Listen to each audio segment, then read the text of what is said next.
What is the United States to you? For some, it is a land of freedom, where everyone can realize their dreams. For others, it is a global superpower that shapes policy and threatens the whole world. Or maybe you see America as the home of Hollywood, jazz, technology, and breakthrough ideas.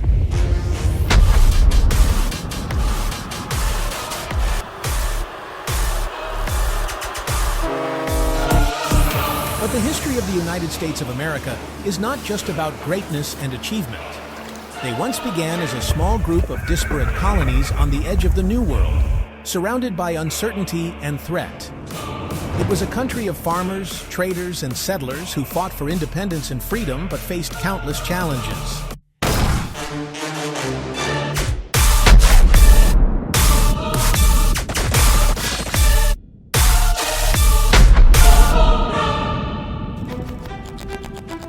Nearly 250 years have passed since then. Today, the United States is the world's largest economy, political leader, and cultural center, influencing all aspects of global life. It is a country that has given the world innovations such as the internet and spaceflight, yet continues to face challenges, both of change and of international markets. How has America traveled this path?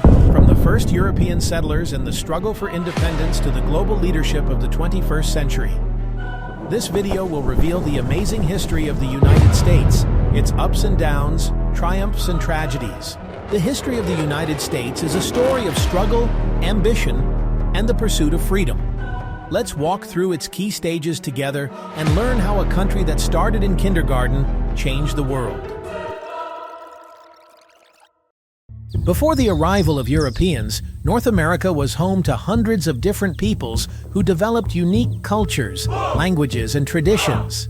These peoples inhabited a vast continent, the dense forests of the East Coast, the arid deserts of the Southwest, the vast conditions and cold expanses of Alaska.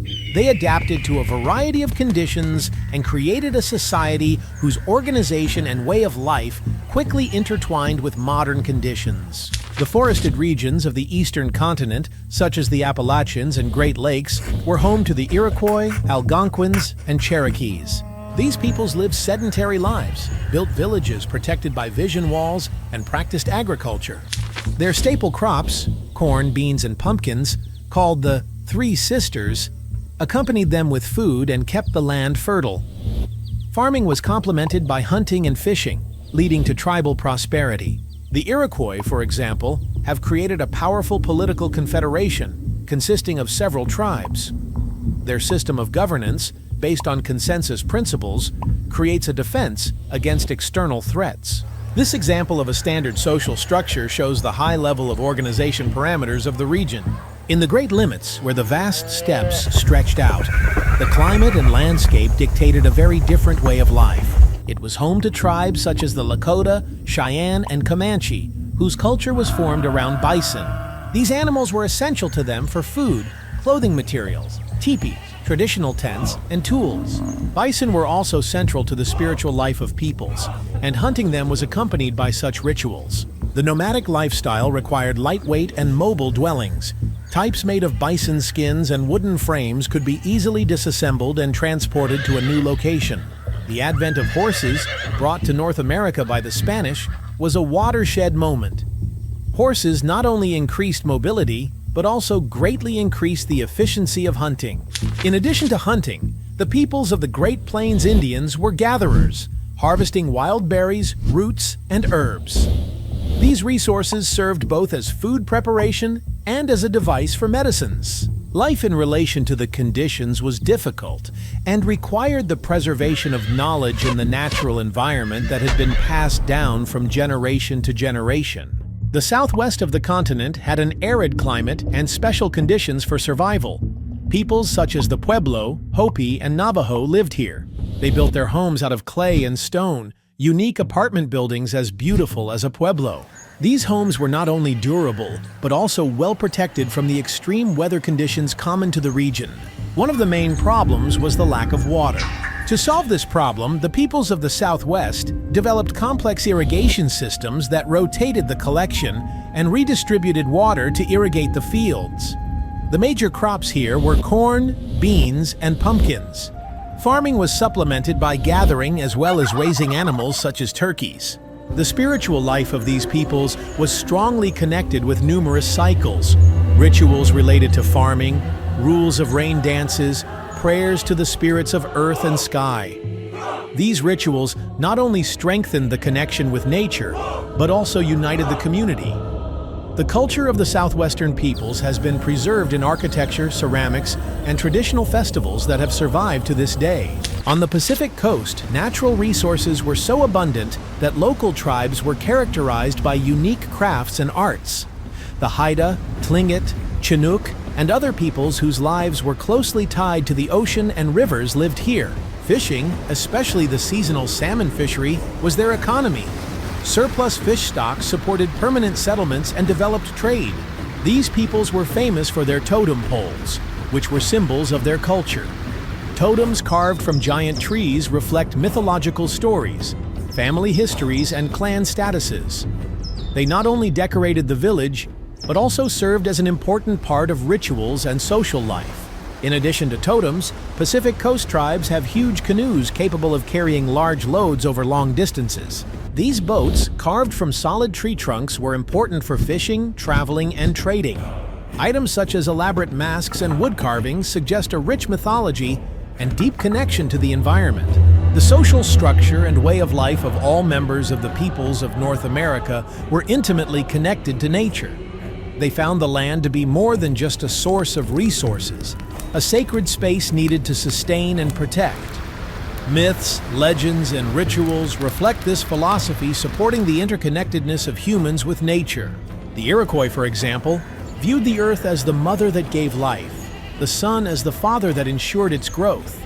In the regions of the Great Plains Indians, bison represented not only food, but also a connection to ancestral spirits. In the vicinity of the Pacific Ocean, strong coastal waters and forests were symbols of abundance and the divine. These worldviews not only shaped daily life, but also supported the sustainability of society.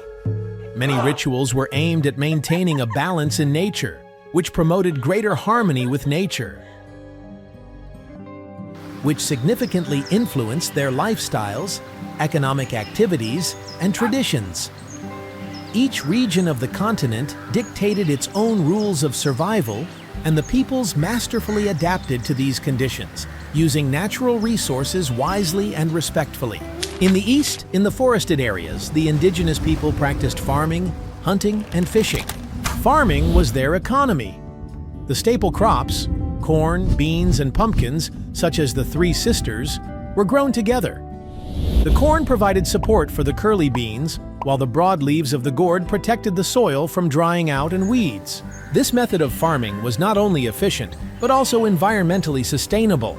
In addition to agriculture, forest peoples hunted deer, bears, hares, and birds, and gathered nuts, berries, and medicinal herbs. Fishing parallels access to external sources of protein. For the Indians of the Great Plains, deprived of fertile lands, hunting and gathering became the basis. The main resource for them was bison, which they used to their full potential. Meat was used for food. Hides were turned into clothes and blankets for types. Bones became the result of labor, and ropes were made from dwellings. This approach leaves no waste and allows for the efficient use of resources. Bison hunting was not only labor-intensive, but also a spiritual process, accompanied by rituals that expressed respect for animals and nature. In the arid Southwest, economic activity centered around irrigation. Peoples, such as the Pueblo and Hopi, built complex systems of canals that modified irrigated fields to maintain water. They grew corn, beans, pumpkins, and chili peppers, and raised turkeys. Special granaries were used to store food, protecting the crops from the hot climate and pests of our time. The dwellings of these peoples also demonstrated their adaptation to special conditions. Pueblo-style houses of clay and stone were built to keep cool in summer and warm in winter. These apartment buildings, often built on cliff slopes, were not only dwellings, but also centers of social and ritual life. The Pacific Coast provided an abundance of outside resources that embraced tribesmen such as the Haida and Tlingit, who create a sophisticated craft. Fishing, especially salmon fishing, was central to their economy. They used canoes carved from giant tree trunks to fish, trade, and travel along the coast. In addition, the forests are used to build houses and create totem poles that symbolize the mythology and support the structure of these peoples. Craft played its major role in life, defining peoples and reflecting their practical needs as well as their aesthetic sensibility. The tribes of the Great Plains had an art of weaving and embroidering jewelry, clothing, and accessories, making items that are used both in daily life and in rituals. Eastern tribes, such as the Iroquois, were famous for creating elegant baskets from reeds and tree bark. In the Southwest, pottery was particularly notable. The Pueblo and Hopi peoples made vessels decorated with geometric patterns that were used for food storage and preparation, as well as in rituals. These pieces were characterized by craftsmanship and exquisite workmanship, making them objects of art, prized even in modern times. Pacific Coast people made intricately carved woodwork, including masks and sculptures that played a major role in ceremonies and rituals. Their totem poles were not just decorative objects, but important historical artifacts conveying legends, myths, and clan lineages. The economic activities, crafts, and traditions that characterize the peoples of North America were strongly influenced by their belief in harmony with nature. They saw the world around them as more than just resources for survival and endeavored to live in balance with the ecosystem that made up their lives. Spiritual life included features that were inseparable from their economic activities. Each action involving the use of resources had its own ritual or symbolic meaning. For example, before planting the Three Sisters, it was necessary to express gratitude to the earth. Hunting was accompanied by rituals, expressing respect for the animals that were sacrificed for people's sustenance. Rituals also played a key role in regulating the economic life of communities. Rain dances in the Southwest symbolized requests for fertility and harvests. And then, as a consequence of the conditions bison migrated through, strengthened the collective spirit of hunters. These traditions unite communities, provide knowledge, and maintain harmony with nature. The lives of the peoples of North America have been extremely diverse, but they are all united by a philosophy of respect for nature. Every resource is used as efficiently as possible, without waste. This approach to life, based on respect for the land and its gifts, has driven them to live and thrive for millennia, on creating a legacy that still inspires observers and conservationists today. Long before Europeans arrived in North America, complex and highly advanced civilizations flourished. They produced outstanding architectural, social, and technological achievements, many of which are still studied and admired today. Although major civilizations such as the Maya, Aztecs, and Incas surround the southern civilizations of the United States, their influence was felt throughout North America as well. In the southwest of the continent, the Anasazi, predecessors of the modern Pueblo, played a special role. These peoples built huge apartment buildings of clay and stone that sprawled on the slopes of canyons. One of the most famous examples is the Pueblo Bonito, a massive structure that included the cost of rooms. This building not only served as housing, but was also centers of social and ritual life. The Anasazi also developed sophisticated irrigation systems to efficiently utilize limited water resources for farming. They grew corn, beans, and pumpkins, which were foodstuffs. Archaeological evidence suggests that they had trade ties spanning vast territories and including the exchange of objects such as turquoise and rosettes. The Mississippian culture developed in the Great Plains and eastern North America. They left after experiencing the impressive heritage in the form of huge earthen mounds that were used as temples, burial grounds, and community centers. One of the largest and most famous archaeological sites is Cahokia, located in present-day Illinois. This city, whose population reached the level of 1,000 people, is a complex society with a clear social structure.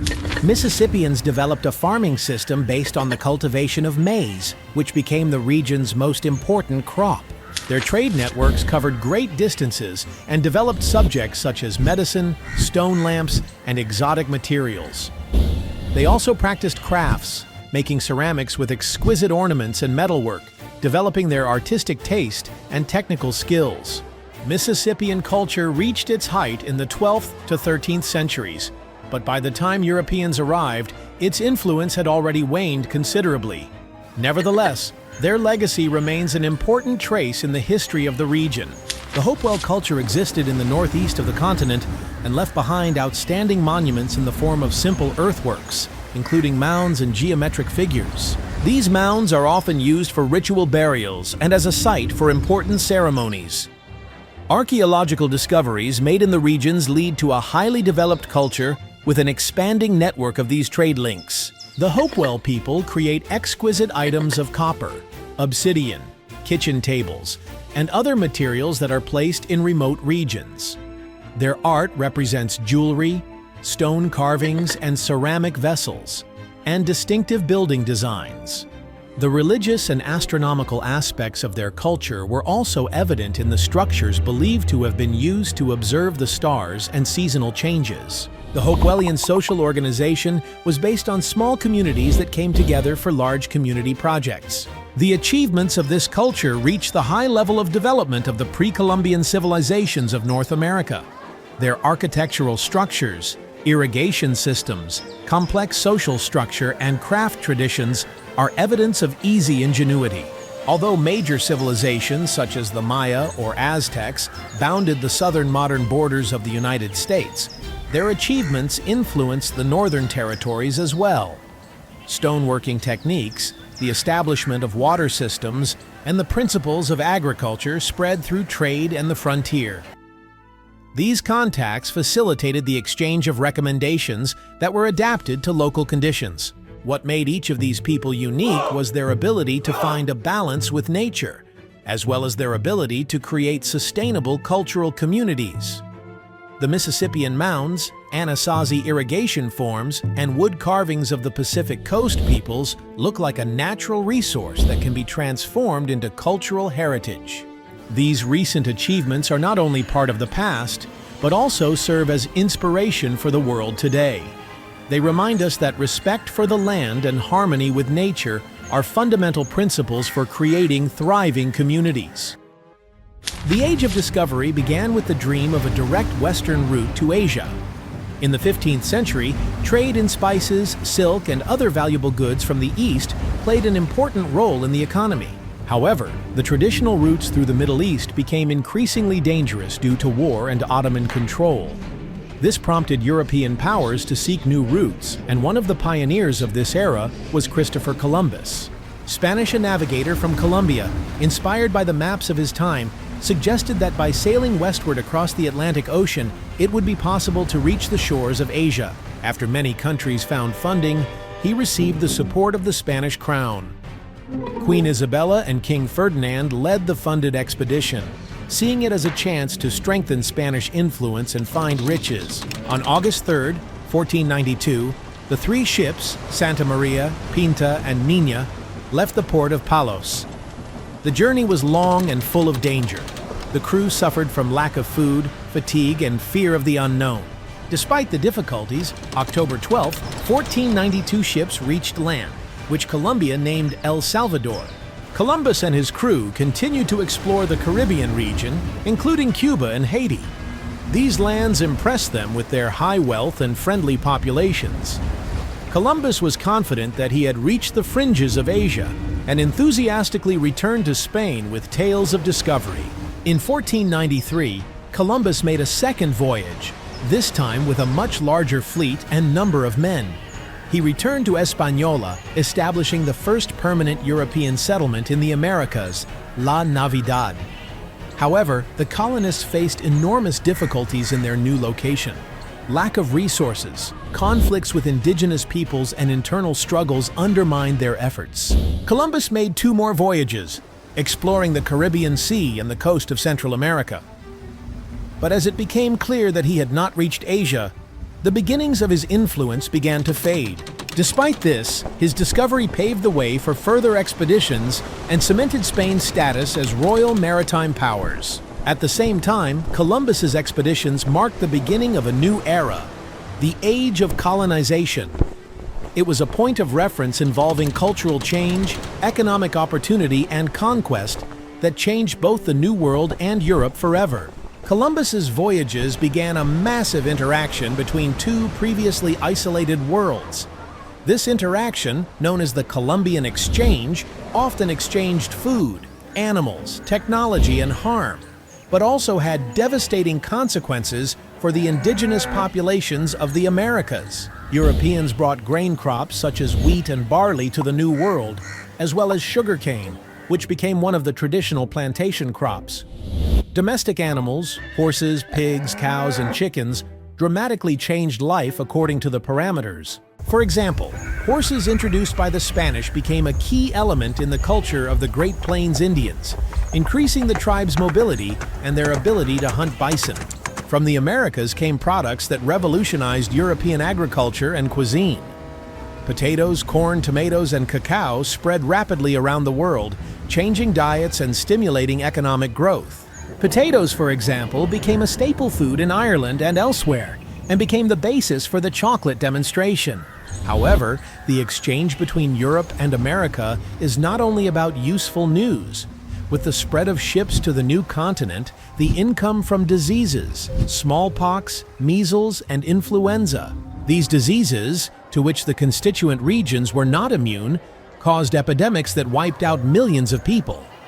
Demographic collapse reached 90% in some regions, weakening resistance to colonization and destroying many indigenous cultures. Another aspect of the interaction was cultural conflict. Europeans, based on their notions of civilization, often perceived indigenous peoples as primitive and used this to justify their conquests. The colonizers introduced their religion, laws, and social orders, and the financial structure of the social fabric. Many indigenous peoples tried to adapt to the new conditions by establishing trade relations and adopting European technology. However, this rarely saved them from losing their land and cultural heritage. One of the earliest examples of such conflict was the resistance of the Taino Na tribe, which was a test of Spanish rule but was almost completely wiped out. In addition, the European understanding of land ownership becomes a cause of constant conflict. To consider matters, land was collective and sacred, while Europeans sought to turn it into private property. This fundamental study in worldview spurred conflicts that continue with difficulties. The first clash between the Old and New Worlds was the beginning of a cultural exchange that was as destructive as it was destructive. They changed the balance of power on the continents, laying the foundations for globalization, but they also brought millions to suffer. The discovery of America was followed by a massive European expansion that changed the geography and history of the entire world. Spain, France, England, Portugal, and the Netherlands engaged in a bitter New World land deal, seeking to capitalize on their natural resources and establish control over new territories. Spain, a pioneer of exploration, dominated Central and South America. The conquests of Hernán Cortés, Mexico, and Francisco Pizarro, Peru, gave the Spanish access to gold and silver reserves. This flow of precious metals enriched the Spanish crown and increased its economic and political influence. However, these conquests were disastrous for the definition of peoples. The destruction of the Aztec and Inca empires, epidemics, forced Christianization, and mass enslavement. France focused its efforts on developing the northern and central territories. In 1608, Samuel de Champlain visited Quebec, which became the center of French colonization. The French explored the St. Lawrence River Basin, the Great Lakes, and the Mississippi Valley. They established commercial posts and established close relations with the indigenous peoples, which distinguished their approach from the Spanish. The fur trade became the French economy in the New World, mutually beneficial alliances with Indian tribes, avoiding serious consequences. England began its colonial projects later than Spain and France, but their efforts in North America were the most successful in major politics. In 1607, an English settlement arrived at the base of the Jamestown colony in Virginia, which was the first. The colony faced serious hardships, food shortages, epidemics, and conflicts with the population. However, thanks to the cultivation of tobacco, which became an export product, Jamestown survived and became a model for further English development. Unlike Spain and France, England often placed colonization in the hands of global companies such as the London and Plymouth companies. The colonies therefore increased autonomy and self-sufficiency.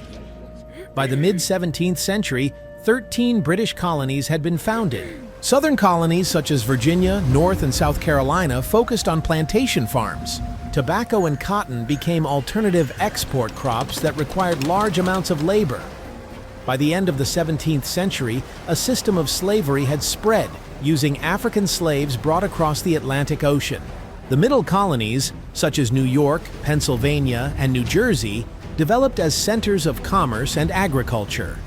A diverse population, including immigrants from the Netherlands, Germany, and Sweden, prevailed here. The northern colonies, including Massachusetts and Rhode Island, were based largely on religious conventions, such as the Puritans and Quakers. They built their societies around strict democratic constraints that shaped production and the political atmosphere. European expansion in the New World entailed sweeping changes in the global economy and culture.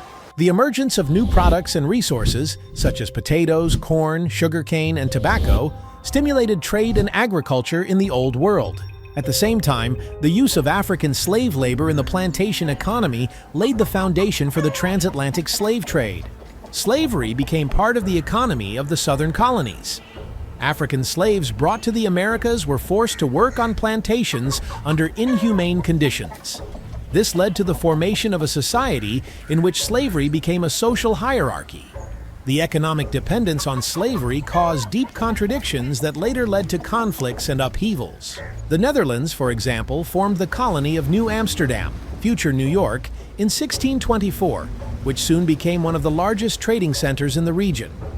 However, in 1664, the colony was captured by the English, who strengthened their position in North America. By the 18th century, European expansion had reached its peak. Control over territories, resources, and political influence became an indicator of the power of states, leading to growing tensions and problems. These processes set the stage for major historical events, such as the struggle for independence and the creation of new states. At the beginning of the 17th century, England began to actively develop the territories of North America. The main purpose of colonization was benefits, the development of new lands, and the search for religious freedom. The first English settlements faced difficulties, but their reliance was a key milestone in the future in the United States. The first permanent English settlement, Jamestown, was established in 1607 in Virginia. The expedition was financed by a London company that saw the New World as a source of wealth. However, the reality turned out to be harsh. The first winter lived the life of most of the colonists because of hunger, disease, and contact with the Powhatan tribes. But through the efforts of John Smith, who established relations with the Indians and introduced tobacco smoking as an export crop, Jamestown survived and became the prototype for an economically profitable settlement. In 1620, a group of dissidents known as the Pilgrims formed the Plymouth colony in what is now Massachusetts. They were looking for the religious freedom they could not find in England. On the ship Mayflower, they crossed the Atlantic Ocean and landed on the northeast coast. Before landing, the colonists signed the Mayflower Compact, the first document establishing constitutional justice. The Plymouth colony faced a harsh winter that killed most of the settlers. However, an alliance with the Wampanoag tribe was crucial to their survival. Native-trained colonists used farming techniques, growing corn, beans, and pumpkins. This union marked the celebration of the first Thanksgiving, an event that came to symbolize unity and mutual aid. After the success of Plymouth, other colonies on the East Coast began to develop rapidly. Massachusetts Bay became a center of Puritan religious culture. In the 1630s, thousands of Puritans moved into the region, seeking to create a society based on strict moral principles and equality before God. However, their religious strictness and intransigence toward dissent led to the emergence of new colonies such as Rhode Island. Rhode Island was founded by Roger Williams, who favored religious liberty and separation of church and state. This settlement became a concern for those who found no place in Puritan society. Another important colony, Connecticut, led the settlers' quest to find fertile land for farming. Southern colonies such as Maryland, Virginia, and the Carolinas developed along a similar path. Maryland, founded in 1632 by Lord Baltimore, became a register for Catholics persecuted in England. Over time, however, Protestants embraced the entire population, leading to conflicts and restrictions on absolute freedom. Large plantation farms began to form in Virginia and the Carolinas. The region's economy was based on the cultivation of tobacco, rice, and indigo, which were exported to Europe. This culture required a large amount of labor, and at first the colonists used contracted wage laborers. By the end of the 17th century, however, a system of slavery had developed in the southern colonies that led to dictates and economic changes. By the 1650s, the English colonies had already formed a chain of settlements along the eastern seaboard. Each region developed in its own way, but they all had one thing in common: a desire for self-government and a search for economic opportunity. These colonies became experimental sites where the foundations of a future American identity were formed. The colonization of North America inevitably led to consequences between the customary settlers and the indigenous peoples living in the lands. These conflicts were caused by competition over resources, territories, and cultural differences. Europeans, who saw America as an opportunity to expand their ownership, viewed land as private property, while to be included was a sacred space respected by all. In the early years of colonization, relations between indigenous peoples and Europeans were mixed. Many native tribes led to the new settlers, doing business on the basis of farming principles and local territories. For example, the alliance of the Wampanoag tribe and the Pilgrims helped the Plymouth colony survive the first difficult years. As European settlements expanded, however, conflicts arose. Jamestown, founded in 1607, saw its first serious occurrences with the Powhatan tribe. In 1622, Chief Opachancino built a major defense on the settlement, resulting in the deaths of one-third of its inhabitants. The English responded with harsh military action that wiped out many of the villagers. This conflict came to symbolize the increasing tension between the two buildings. In the north, one of the most devastating clashes was the Pequot War in 1636 to 1638. English colonists, exposed to allied tribes such as the Narragansetts, decimated the Pequots, effectively eliminating them as an independent people. This was the first step toward a massive army buildup aimed at the native peoples of New England. King Philip's War, which broke out in 1675, was another important milestone in the confrontation. Metacom, whom the English called King Philip, wanted to stop the expansion of the colonists. The conflict was devastating for the sides. Hundreds of settlements were burned and thousands of Europeans were killed. In 1676, Metacom was killed and his allies were defeated. The war ended with the actual destruction of independence, leading the New England tribes. In the Southwest, the conflict situation was different. Spanish missionaries and the military tried to convert indigenous peoples to Christianity and integrate them into the colonial system. These efforts were often accompanied by income generation and the destruction of traditional ways of life. The Pueblo Revolt of 1680 was one of the most prominent examples of the theory. The indigenous people temporarily drove the Spanish out of the region, destroying the mission and rebuilding their traditions. Although the Spanish returned several years later, this rebellion demonstrated the possibility of incorporating elements to resistance.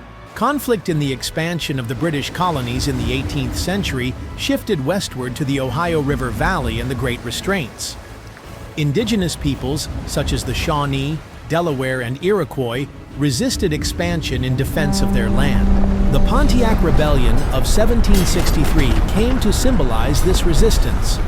Although the British supported the rebellion, they forced the adoption of the 1763 Proclamation, which restricted settlement west of the Appalachian Mountains. Another disastrous aspect of colonization was the epidemic caused by the effects of disease.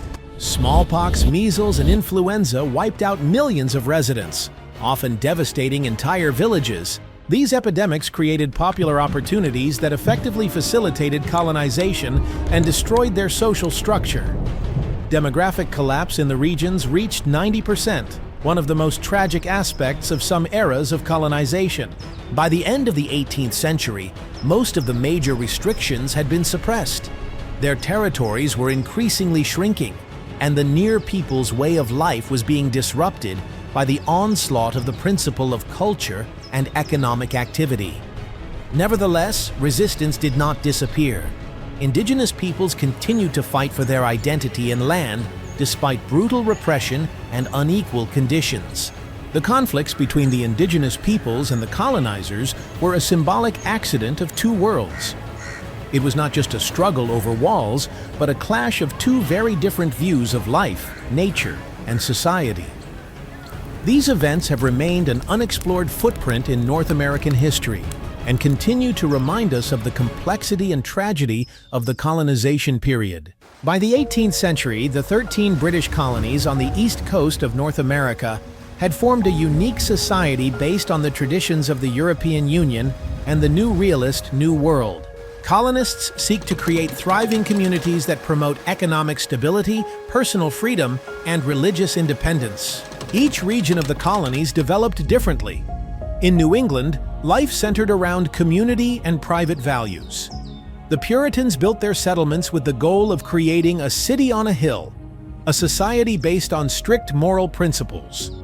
Their culture was based on hard work, education, and self-reliance. It was here that the first schools and colleges began to form, such as Harvard, founded in 1636. The middle colonies, such as New York and Pennsylvania, were characterized by ethnic and religious differences. English, Dutch, German, Irish, and Scottish people live here. These colonies prospered through trade and farming. Pennsylvania, founded by Quaker William Penn, became a model of tolerance and democracy, attracting settlers from across Europe. The southern colonies, including Virginia and the Carolinas, became economically dependent on plantation agriculture. Tobacco, rice, and indigo are grown here and exported to Europe. Plantations required slaves to devote large amounts of labor, which led to mass consumption. This system contributed to the significant social and social status, made the South a stronghold of the slave economy. Culture and daily life in the colonies underwent significant changes. Analyzing Enlightenment ideas that penetrated from Europe stimulated interest in science, philosophy, and a small number of people. Magazines, newspapers, and books, such as the works of John Locke, inspired colonists to rethink the role of government and individual liberty. Economic development also contributed to the new strict order. The colonies grew in number of artisans, merchants, and farmers who sought independence and enforced their regulations. At the same time, the system of colonial trade, based on shipments to England and the purchase of finished goods, caused discontent among the colonists. By the mid-18th century, colonists' discontent with English policies began to grow. Laws imposed by the British Crown restricted their commercial freedom and increased taxes. Ideas about the need for self-government and independence from the metropolis began to grow. The colonies began to realize their strength and identity. Their path to independence became increasingly clear. The internal strife that had accumulated over the years, in cooperation with Britain, eventually led to a key event in North American history, the War of Independence. By the mid-18th century, the British colonies in North America faced severe economic and political constraints from the metropolis. Although the colonists had enjoyed the same level of autonomy for more than a century, increasing pressure from Britain caused unrest and discontent. These events gradually set the stage for one of the most significant events in history, the War of Independence. One of the main causes of tension was taxation. After the 7 Years' War, 1756 to 1763, Britain was in a difficult financial situation. Parliament decided to offset the costs on the American colonies despite the fact that they had already made a significant contribution to the war. In 1764, the Sugar Act was passed, restricting trade and increasing fees, and in 1765, the Stamp Duty Act was passed, requiring colonists to pay taxes on official documents, newspapers, and other printed materials. These laws caused a storm of resentment among the colonists, who saw them as undermining their economic freedom. The colonists held common measures violated their rights as British subjects because taxes were imposed without their agreement. The slogan, "Net taxes without representation," became a symbol of their protest, leading to a demand to include representatives of the colonies in the British Parliament. The Royal Proclamation of 1763 made the situation even worse. This decree prohibited colonists from settling land west of the watershed running along the Appalachian Mountains, which caused resentment among farmers, merchants, and landowners seeking to expand their holdings. Many of them saw these lands as an opportunity for economic growth, and British restrictions were perceived as a betrayal of their interests. Amid growing discontent, the Boston Massacre occurred in 1770. During protests against the presence of British soldiers in the colonies, conflict erupted and several colonists were killed. This event was one of the first examples of open warfare between British authorities and Americans, which heightened tensions and rallied the colonists against the metropoles. In 1773, the British Parliament passed the Tea Act, granting the East India Company a monopoly on the sale of tea in the colonies. In response, colonists staged the Boston Tea Party, a protest in which activists dressed as Indians threw a load of tea worth thousands of pounds into the water. This event came to symbolize defiance of the British authorities. In response to the protest, the British Parliament introduced the so-called Intolerable Acts, 1774, which limited Massachusetts' autonomy, closed the port of Boston, and increased control over the colonies. These measures to suppress resistance only increased antagonism between the metropoles and the colonies. In 1774, representatives from 12 of the 13 colonies gathered at the First Continental Congress. They sent a petition to King George III calling for the repeal of the Intolerable Acts and the restoration of their rights, but the king rejected the demands. This was a turning point. The idea of independence began to rally the people, and the colonies began to prepare for possible armed conflict. By early 1775, tensions had reached a critical point. The colonists began to form militias, stockpile weapons, and prepare for war. Their discontent was no longer limited to economic demands. It became a struggle for freedom and equality. The premise of the conflict laid the groundwork for a revolution that would soon change not only North America, but the world. By 1775, the contradictions between the colonies and Great Britain had reached a breaking point. Attempts by the Crown to impose new taxes, restrict free trade, and interfere in the administration of the colonies only led to more and more resistance. The colonists, inspired by Enlightenment ideas, began to realize their political and economic power. The accumulated tension led to the first armed conflict. In the spring of 1775, British commanders moved troops into Massachusetts to confiscate munitions and collect weapons from militia officers. This led to a clash at Lexington and Concord on April 19, 1775. The British were subjected to the arrest of leaders and the destruction of armories. At Lexington, British soldiers encountered a small militia unit. It is not known who fired first, but these shots heard around the world started the war. After the incident at Lexington, British troops moved on to Concord. Here they met more organized resistance. The colonists used guerrilla warfare tactics. They ambushed, struck, and quickly withdrew. The British troops suffered heavy casualties on their way back to Boston. These events represent that the colonists are willing to defend their rights. Immediately after the initial clashes, militia mobilization began throughout New England. Initiative Party colonists, known as Minutemen, are ready to join the fight at any moment. Soon, the Second Continental Congress, meeting in May 1775, announced the creation of the Continental Army.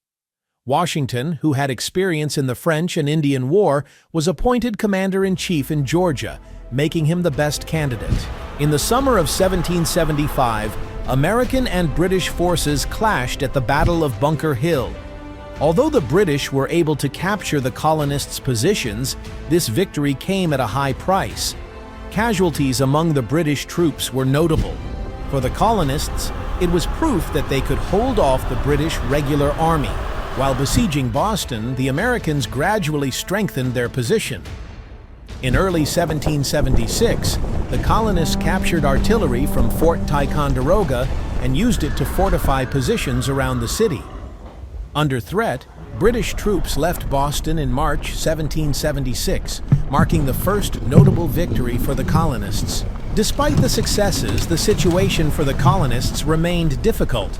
Great Britain had one of the strongest armies and navies in the world, while America suffered from a lack of resources, discipline, and professional soldiers. However, the colonists' desire to defend their rights and freedom continued to grow. More and more people were inclined to believe that a complete break with Great Britain was the only way to secure independence and protect their interests. By early 1776, and the Deed of Independence had gained support among the colonists. Although many initially sought to restore equitable relations with Great Britain, the growing repressive policies of the metropolis made this impossible. The literature and journalism of the time, especially Thomas Paine's pamphlet Common Sense, played a key role in public opinion. Common Sense, published in January 1776, became the best-selling book of its time. Paine explained in an accessible and compelling way why monarchy was unjust and disempowering, and why independence was a defense of the right of every nation. His ideas inspired the colonists and strengthened their resolve to fight for freedom. In June 1776, the Second Continental Congress formed a committee to draft a declaration calling for independence of the colonies from Great Britain. The main author of the document was Thomas Jefferson, a talented writer and philosopher. He laid down the principles that launched the American Revolution: the equality of all people, the controlling rights to life, liberty, and the pursuit of happiness, and the right to overthrow a tyrannical government. On July 4th, 1776, the Declaration of Independence was officially adopted. That day was a turning point in the history of not only the United States, but the entire world. The document not only declared the independence of the 13 colonies, but also became a symbol of the struggle for freedom and human rights. The adoption of the Declaration caused excitement among the colonists, but it also meant that the conflict with Great Britain had reached a point of no return. It was no longer just a struggle for rights, but a war to create a new nation. After the Declaration of Independence, the war entered a decisive phase. Britain mobilized its forces in an effort to crush the rebellion, while the colonists struggled for survival and freedom. In July 1776, the British launched a major offensive in New York City. Under the command of General William Howe, the British Army landed on Long Island, defeating poorly prepared American troops. George Washington was forced to retreat to keep his army together, but was able to organize a successful retreat across the Hudson River. New York remained under complete British control throughout the war. Despite early defeats, the colonists showed resilience. In the winter of 1776, Washington launched his famous advance across the Delaware River. This was the first maneuver in an offensive against the Hessian units of the British Army at Trenton on the morning of December 26th. Having secretly planned the operation, Washington led a Continental Army column across the ice-covered Delaware, a technically difficult and dangerous operation. With the strength of his column, Washington attacked Colonel Johannes Rall's detachment at Trenton, defeated it, and then retreated to Pennsylvania, taking with him many prisoners and captured ammunition. The key moment of the war was the Battle of Saratoga in 1777. General Horatio Gates surrounded the British Army under John Burgoyne, forcing it to surrender. This victory was the decisive factor that prompted France to enter the war on the side of the colonists. French support changed the course of the war. The alliance with France provided the colonists with access to arms, ammunition, finance, and troops. The French Navy played a key role in securing facilities, especially in the siege of Yorktown. The war became international when Spain and the Netherlands joined in, further weakening the British position. By 1780, the main fighting was in the south. The British were counting on Loyalist support but faced fierce resistance. The American Army under Nathanael Greene waged a successful guerrilla war, depleting British forces. The decisive event of the war was the Siege of Yorktown in 1781. A combined force of American and French armies under Washington and Rochambeau surrounded General Cornwallis's British army. After several weeks of siege, the British capitulated. This victory effectively ended the hostilities. The surrender at Yorktown symbolized the victory of the American Revolution. More than 6 years into the war, it showed that a nation fighting for its freedom could defy even the strongest enemy. The conclusion of the Treaty of Paris in 1783 finalized the independence of the United States. The victory at Yorktown in 1781 was the turning point in the War of Independence. After this establishment, Great Britain lost hope of regaining control of the colonies. Although hostilities in some regions continued for another 2 years, the main events ended at the International Conference. In 1783, representatives of the United States, Great Britain, France, and Spain met in Paris to conclude a peace treaty. The Treaty of Paris officially recognized the independence of the United States of America and fixed the borders of the new country. The treaty extended U.S. territory from the Atlantic Ocean to the Mississippi River, from the Great Lakes in the north to Florida in the south, which was returned to Spain. The peace agreement ended the era of British dominance in America. For the first time in history, the colony not only achieved independence, but set a precedent for a popular revolution based on the ideals of freedom, unity, and popular self-government. However, the road to independence proved to be only the beginning. The young republic faced many appeals.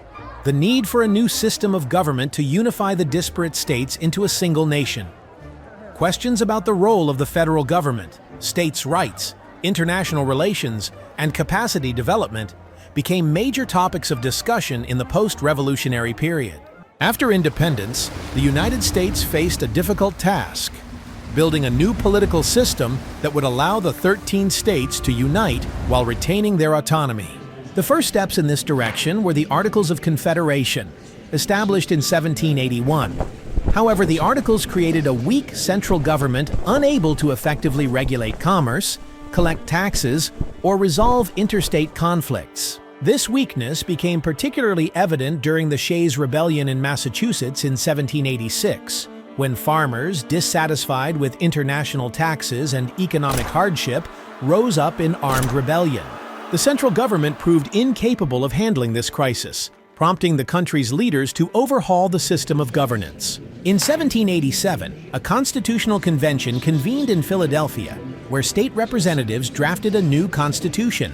This document laid the foundation for the federal system of government, dividing power between the executive, legislative, and national branches. The Constitution also established a fundamental balance of power between the federal state and the states, which was a key factor in keeping the countries united. In 1789, the Constitution went into effect. George Washington was elected the first president of the United States. His rule became a symbol of stability and national unity, which was important for the young republic.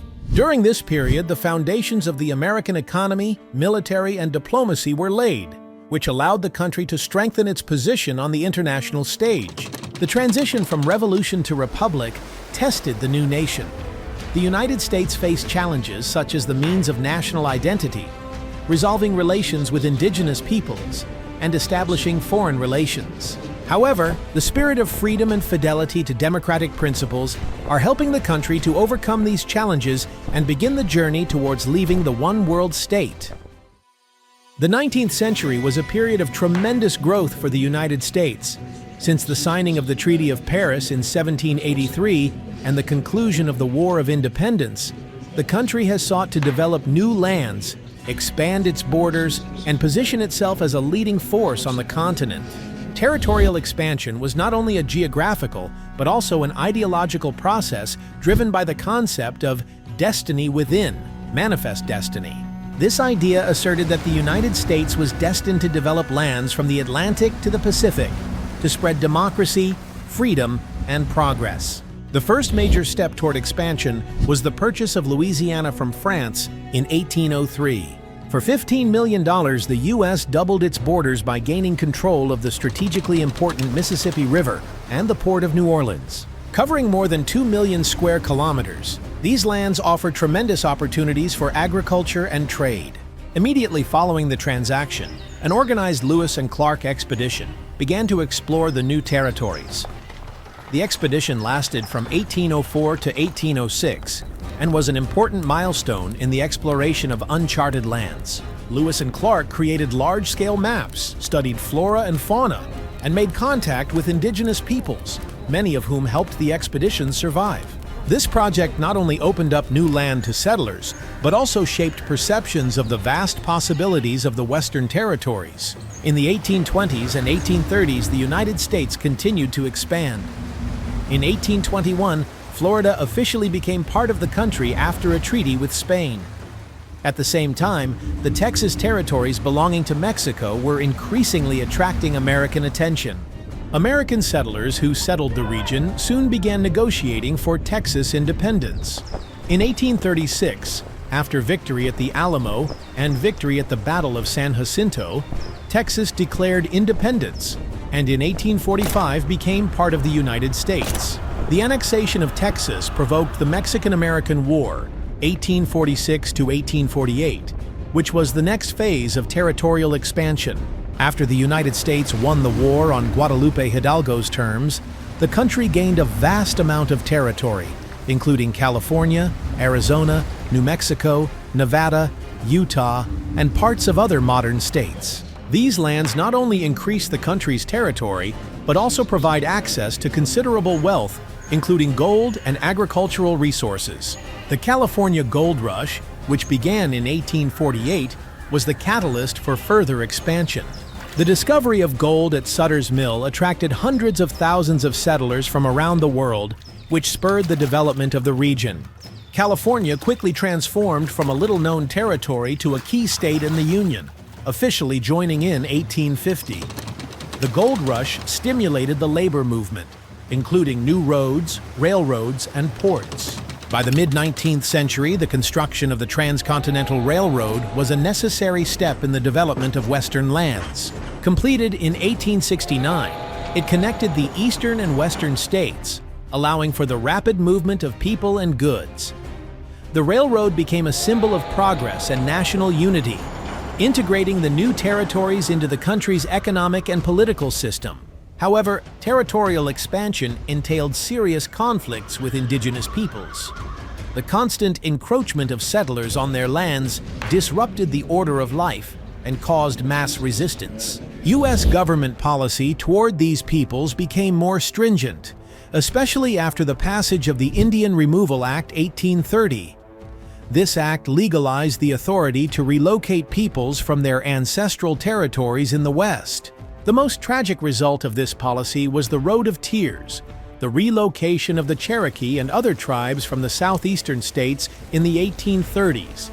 Thousands of Indians begged for European residence along the way because of starvation, disease, and poor conditions. Despite resistance, indigenous peoples left their lands, resulting in the destruction of their culture and territories.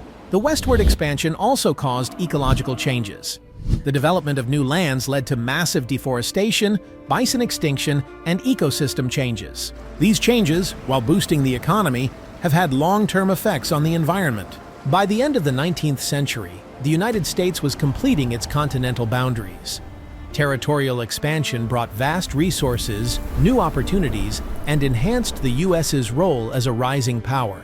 However, the process had costs, including the destruction of cultural, environmental issues, and serious internal controversies, such as the issue of slavery in the new territories. The territorial expansion of the United States in the 19th century exacerbated the major domestic conflict of the time, the slavery controversy. While the northern states sought to limit it and gradually move toward free labor, the southern states defended the slave system that was the foundation of their economy. The South, with its plantation economy, depended on the labor of millions of African slaves to grow cotton, tobacco, and sugarcane. These commodities were the mainstay of U.S. exports and generated huge profits for the Southern elite. The North, on the contrary, developed as an industrialized region with growing cities and a free labor market. Economic and cultural differences between North and South gradually transformed into ideological confrontation. The first attempts to limit the spread of slavery began as early as the late 18th century, But the issue became particularly acute in 1820 when Congress passed the Missouri Compromise. The act prohibited slavery in all new territories north of the 36 degrees 30 minutes parallel except Missouri. The compromise temporarily relieved tensions, but did not resolve the core issue. From the mid-19th century, territorial conquests such as the Louisiana Purchase, the annexation of Texas, and the lands gained after the Mexican-American War presented the United States with a new challenge. What would be the status of slavery in these territories? Each new state or territory that became part of the Union became a battleground between supporters and opponents of slavery. The passage of the Kansas-Nebraska Act in 1854 was a watershed moment. The law allowed residents of the new territories to decide slavery on their own, which upset the balance established by the Missouri Compromise.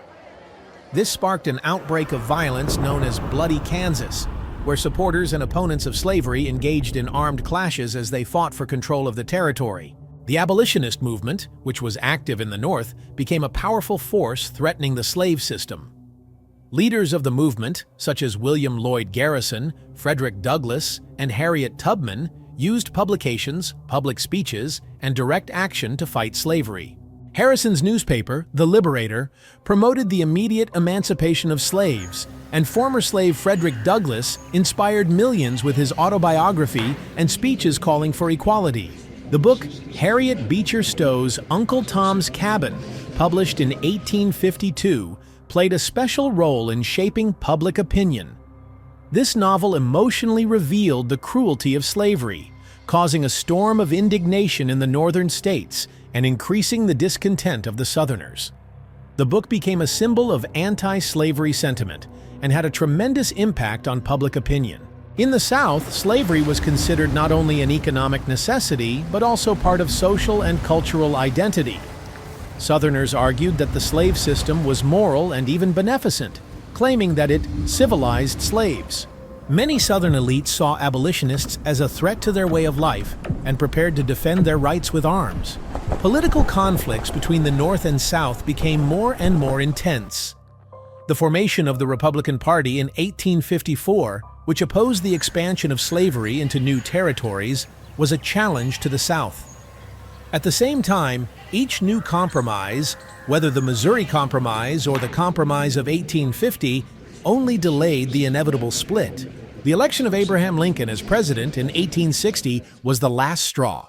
Lincoln was opposed to the spread of slavery, although he did not initially favor its immediate abolition. The Southern states perceived his victory as a threat to their existence. Soon, the process of secession began.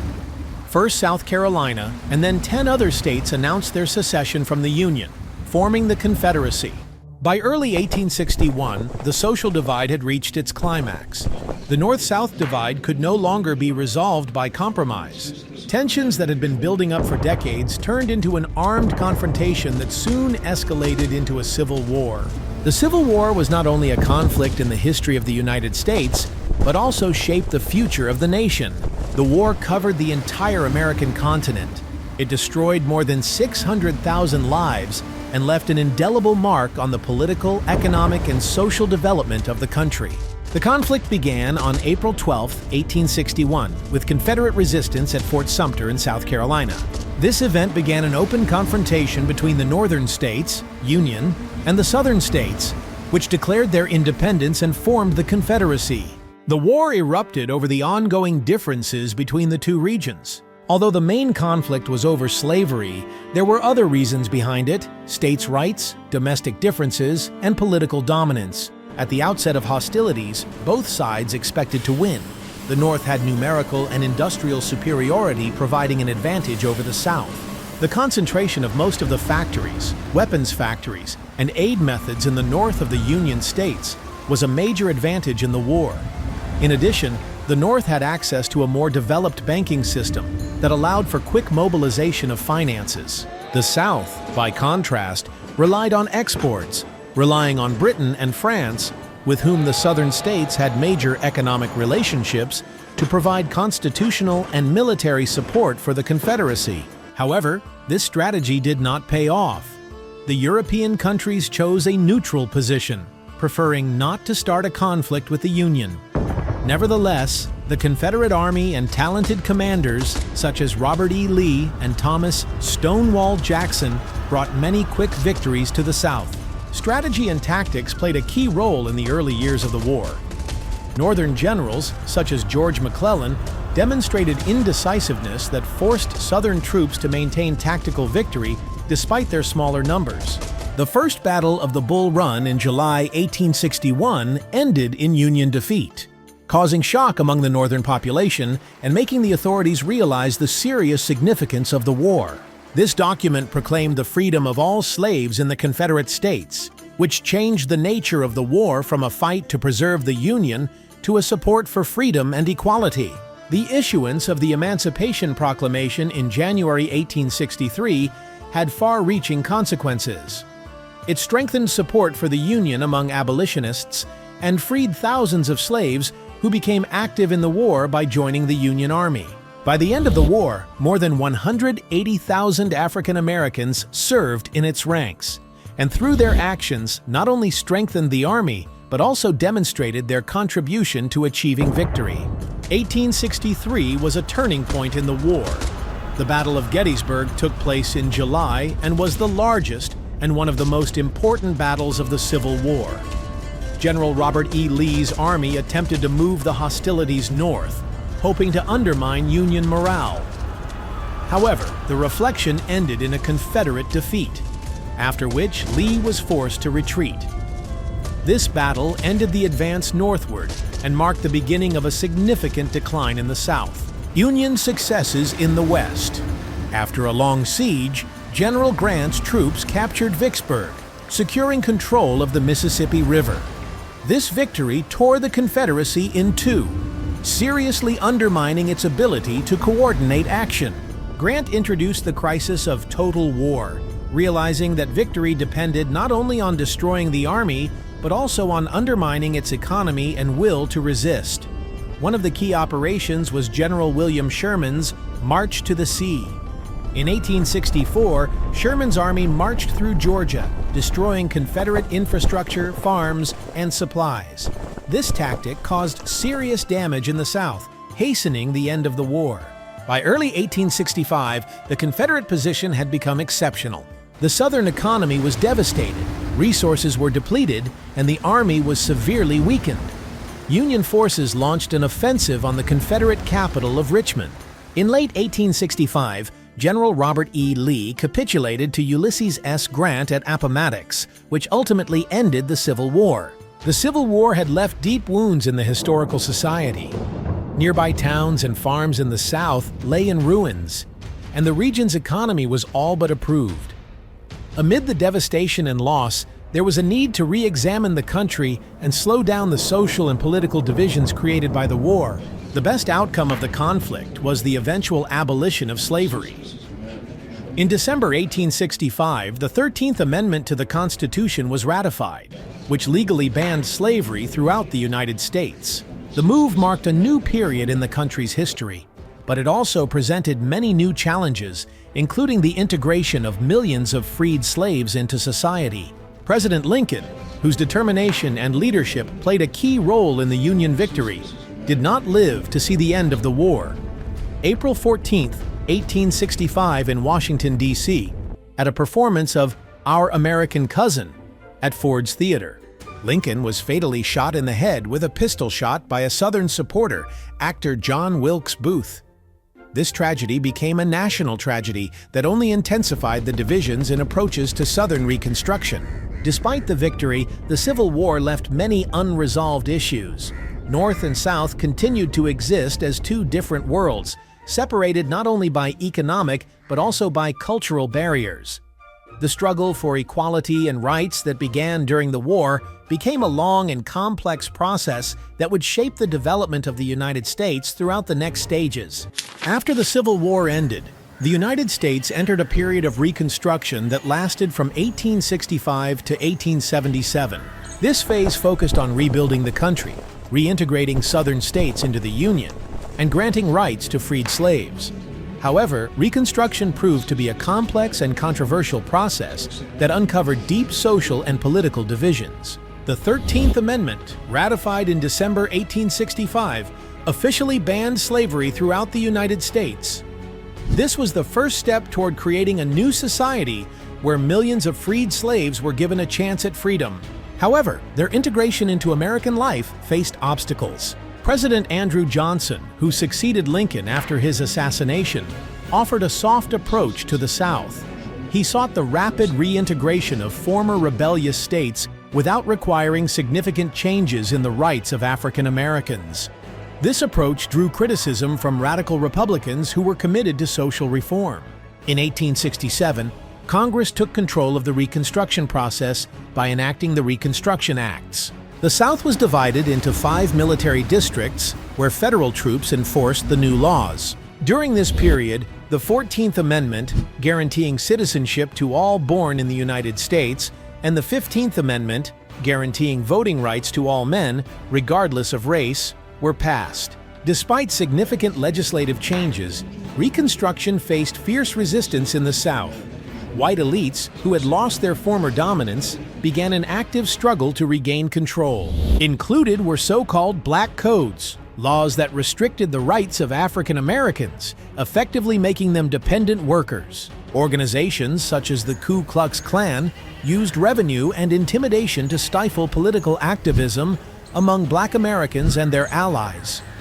Attacks on voters, politicians, and teachers became a phenomenon that undermined efforts to create an equal society. Nevertheless, Reconstruction brought important changes. For the first time in history, African Americans began to participate actively in political life. They took seats in Southern state legislatures, and several were elected to Congress. Schools and universities were also established for freed slaves, a step toward overcoming illiteracy and integrating them into society. However, federal support for Reconstruction began to wane. By the late 1870s, northern states were becoming less and less interested in serving the South, and opponents of reform were growing stronger. The key was the agreement reached after the disputed election, 1876. Through Republican President Rutherford Hayes, federal troops were drawn from southern states. This marked the end of Reconstruction and the beginning of the period known as the Provision Years. After the withdrawal of federal troops, southern states quickly re-established white supremacy.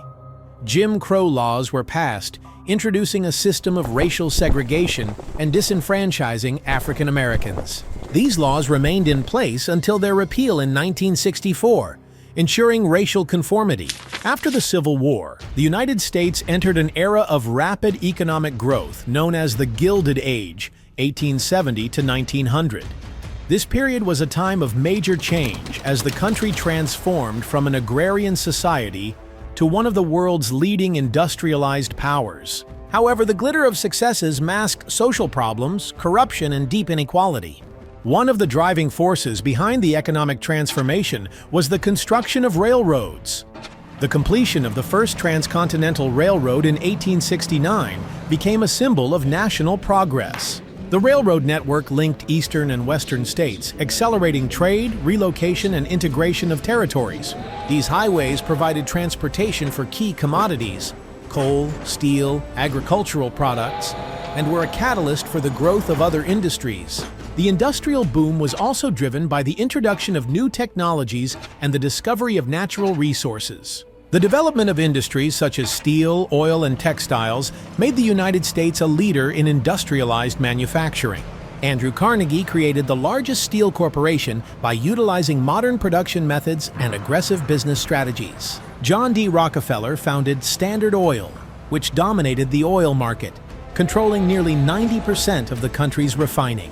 Cornelius Vanderbilt became a key figure in the railroad industry, connecting major trading hubs and cities. These tycoons, often referred to as robber barons, concentrated enormous wealth in their hands through monopolistic practices, manipulating markets, and suppressing competition. Their work was both admired and reviled.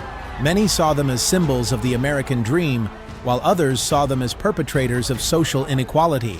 Urbanization was an important consequence of industrialization.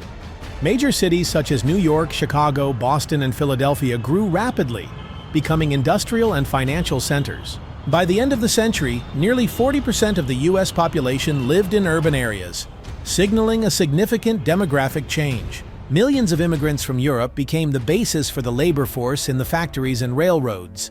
People came from Ireland, Italy, Germany, Eastern Europe, and Scandinavia, hoping to find work and a better life. However, many of them faced poverty, poor working conditions, and discrimination. Immigrant neighborhoods such as Little Italy or the Lower East Side in New York City were characterized by overcrowding, unsanitary conditions, and high crime rates. For the working class, the Gilded Age was a time of hardship.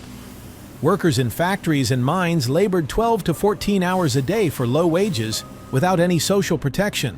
Frequent accidents, lack of safety standards, and poor living standards caused a wave of discontent. The response was the creation of labor unions and the growth of the labor movement. In 1886, the American Federation of Labor, led by Samuel Gompers, was founded. Unions fought for shorter hours, higher wages, and better working conditions. Strikes such as the Haymarket Demonstration of 1886 and the Railroad Strike 1877 became large-scale protests, but were often accompanied by violence and clashes with authorities. Political life in the Gilded Age was marked by corruption and the enormous influence of large corporations. Political machines, such as Tammany Hall in New York City, controlled elections, the appointment of officials, and the distribution of contracts, often using bribes and pressure. The big tycoons influenced Congress by blocking attempts to regulate their activities. However, along with corruption came the process of reform. Investigative journalists called make-trakers exposed scandals related to industrialists and politicians. Their publications drew attention to working class and poverty issues, which became the basis for a progressive movement aiming for change in the early 20th century. The late 19th century in the United States was a time of significant social change and energized social movements. These changes affected all walks of life and areas of society, from the struggle for women's and African American rights to reforms in labor, education, and conservation. One of the key themes of this period was the struggle for African American rights. After the end of Reconstruction, the South came under the sway of Jim Crow laws, which enshrined racial segregation and disenfranchised African Americans politically and economically. Despite this, leaders in the black community, such as Booker T. Washington and William Edward Burghardt Du Bois, began to promote ideas of self-determination and the fight for equality. Washington called for gradual reforms, focusing on education and economic development. For his part, Du Bois insisted on an immediate political struggle for equal rights, arguing that full equality could not be achieved without civil liberties. These two viewpoints became the basis for the later strategy of the civil rights movement. The struggle for women's rights also reached new heights. Since mid-century, the women's movement has been actively demanding voting rights. In 1848, the Seneca Falls Convention was the first major gathering to raise the issue of gender equality. Leaders such as Elizabeth Cady Stanton and Susan Anthony promoted the idea that women should be active participants in political life. By the end of the 19th century, the fight for women's rights centered on suffrage. The National American Woman Suffrage Association, founded in 1890, became the leading organization advocating for the right to vote. Women held rallies, marches, and agitations in an effort to draw attention to their struggles. Although suffrage had not yet been achieved at the national level, some western states, such as Wyoming and Colorado, were the first to grant women the right to vote. Social reforms extended to the labor sphere. Workers' movements became more organized, which led to a number of successes. Restrictions on child labor, shorter hours, and higher wages were the main demands of the unions. Special attention was paid to improving working conditions, especially after tragic incidents such as the fire at the Triangle Shirtwaist Factory in New York in 1911. In addition, environmental consciousness began to emerge. Massive deforestation, river pollution, and resource depletion created a wave of concern. One of the first steps to protect nature was the creation of Yellowstone National Park in 1872, the first national park in the world. This step symbolized the beginning of the conservation movement in the United States. Significant changes were taking place on the cultural front. American literature, art, and music began to reflect a unique national identity. Writers such as Mark Twain describe the lives of ordinary people while criticizing the social and political ills of the era. Art increasingly turned to themes of everyday life and national history. Social reforms provided the foundation for future changes. The struggle for women's rights, labor rights, and equality for African Americans continued into the next century, and the conservation movement intensified. This period demonstrated that American society was ready to change, adapting to new challenges and creating a more equitable system. At the turn of the 19th and 20th centuries, the United States was rapidly emerging as a leading world power. Following the end of the 19th century's internal conflicts and the Reconstruction period, the country focused on economic and technological development, giving it a unique opportunity to consolidate its influence both inside and outside the Americas. The economic growth of the United States was phenomenal. Industry, supported by high rates of urbanization and the introduction of new technologies, reached unprecedented proportions by the beginning of the 20th century. The U.S. produced more steel than Britain, Germany, and France combined, and Henry Ford's automobiles, created through the revolutionary assembly line system, became a symbol of industrial progress. These achievements not only ensured the development of the domestic market, but also promoted active participation in international trade. The U.S. railroad network became the largest in the world, linking inland regions with ports on the east and west coasts. This facilitated the transportation of agricultural goods, coal, oil, and steel, making the country's economy even more integrated. At the same time, cities were growing. New York, Chicago, Los Angeles, and other megacities became centers of commerce, manufacturing, and finance, attracting millions of migrants from rural areas and immigrants from Europe. U.S. foreign policy also underwent a transformation. President Theodore Roosevelt, 1901 to 1909, became a vivid representative of a new era of active diplomacy. His approach, known as Big Stick diplomacy, involved the use of military might to protect American interests. Roosevelt actively strengthened U.S. influence in Latin America by intervening in regional conflicts and supporting governments loyal to Washington. One of Roosevelt's most notable accomplishments was the construction of the Panama Canal. After Panama declared independence from Colombia with U.S. support, work began on a canal that connected the Atlantic and Pacific Oceans. This engineering feat was completed in 1914, strengthening the U.S. strategic position in world trade and ensuring its dominance in the Western Hemisphere. In the Pacific, America was also actively expanding its influence. The annexation of Hawaii, control of the Philippines and Guam after the Spanish-American War, 1998, made the U.S. a key player in Asia-Pacific affairs. Roosevelt's diplomatic efforts, such as mediating the Russo-Japanese War of 1904 to 1905, earned him the Nobel Peace Prize and established the U.S. role as an arbiter in international conflicts. Along with international successes, the country was experiencing rapid domestic change. By 1910, more than half of the U.S. population lived in cities. Urbanization was the result not only of industrial growth, but also of mass migration. Millions of people from rural areas moved to industrial centers such as Chicago, Detroit, and Pittsburgh, where new jobs were created. Immigrants from Europe, including Ireland, Italy, Germany, and Eastern Europe, became a major source of labor. However, this rapid growth was accompanied by problems. Workers faced harsh working conditions, low wages, and a lack of social protection.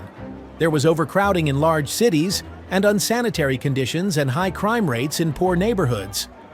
These problems gave rise to reform movements aimed at improving working and living conditions. Social contradictions developed in parallel with economic growth and urbanization. Industrialization deepened the gap between rich and poor. Monopoly corporations, such as John Rockefeller's Standard Oil, concentrated vast resources in the hands of a small group of people, causing discontent among the middle and working classes.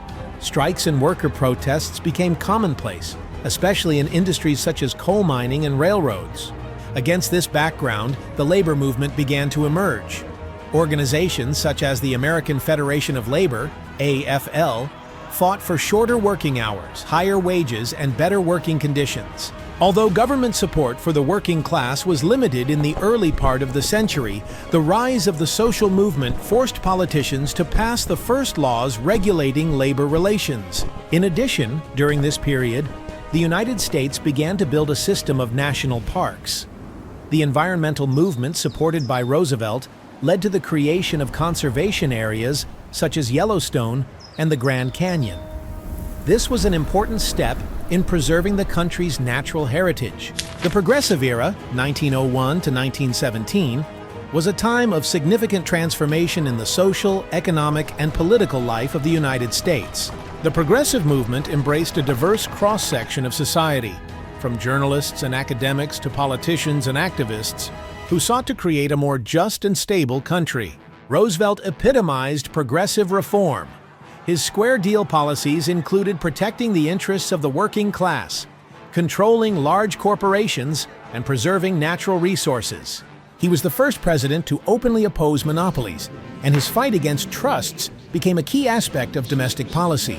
Roosevelt initiated antitrust investigations against companies such as John Rockefeller's Standard Oil and Northern Securities Company, and succeeded in breaking them up.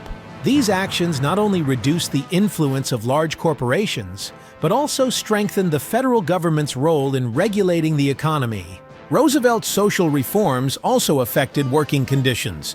His administration actively supported laws restricting child labor, improved safety standards, and shortened the workday. Special attention was paid to protecting workers in hazardous industries such as coal mining and steel production.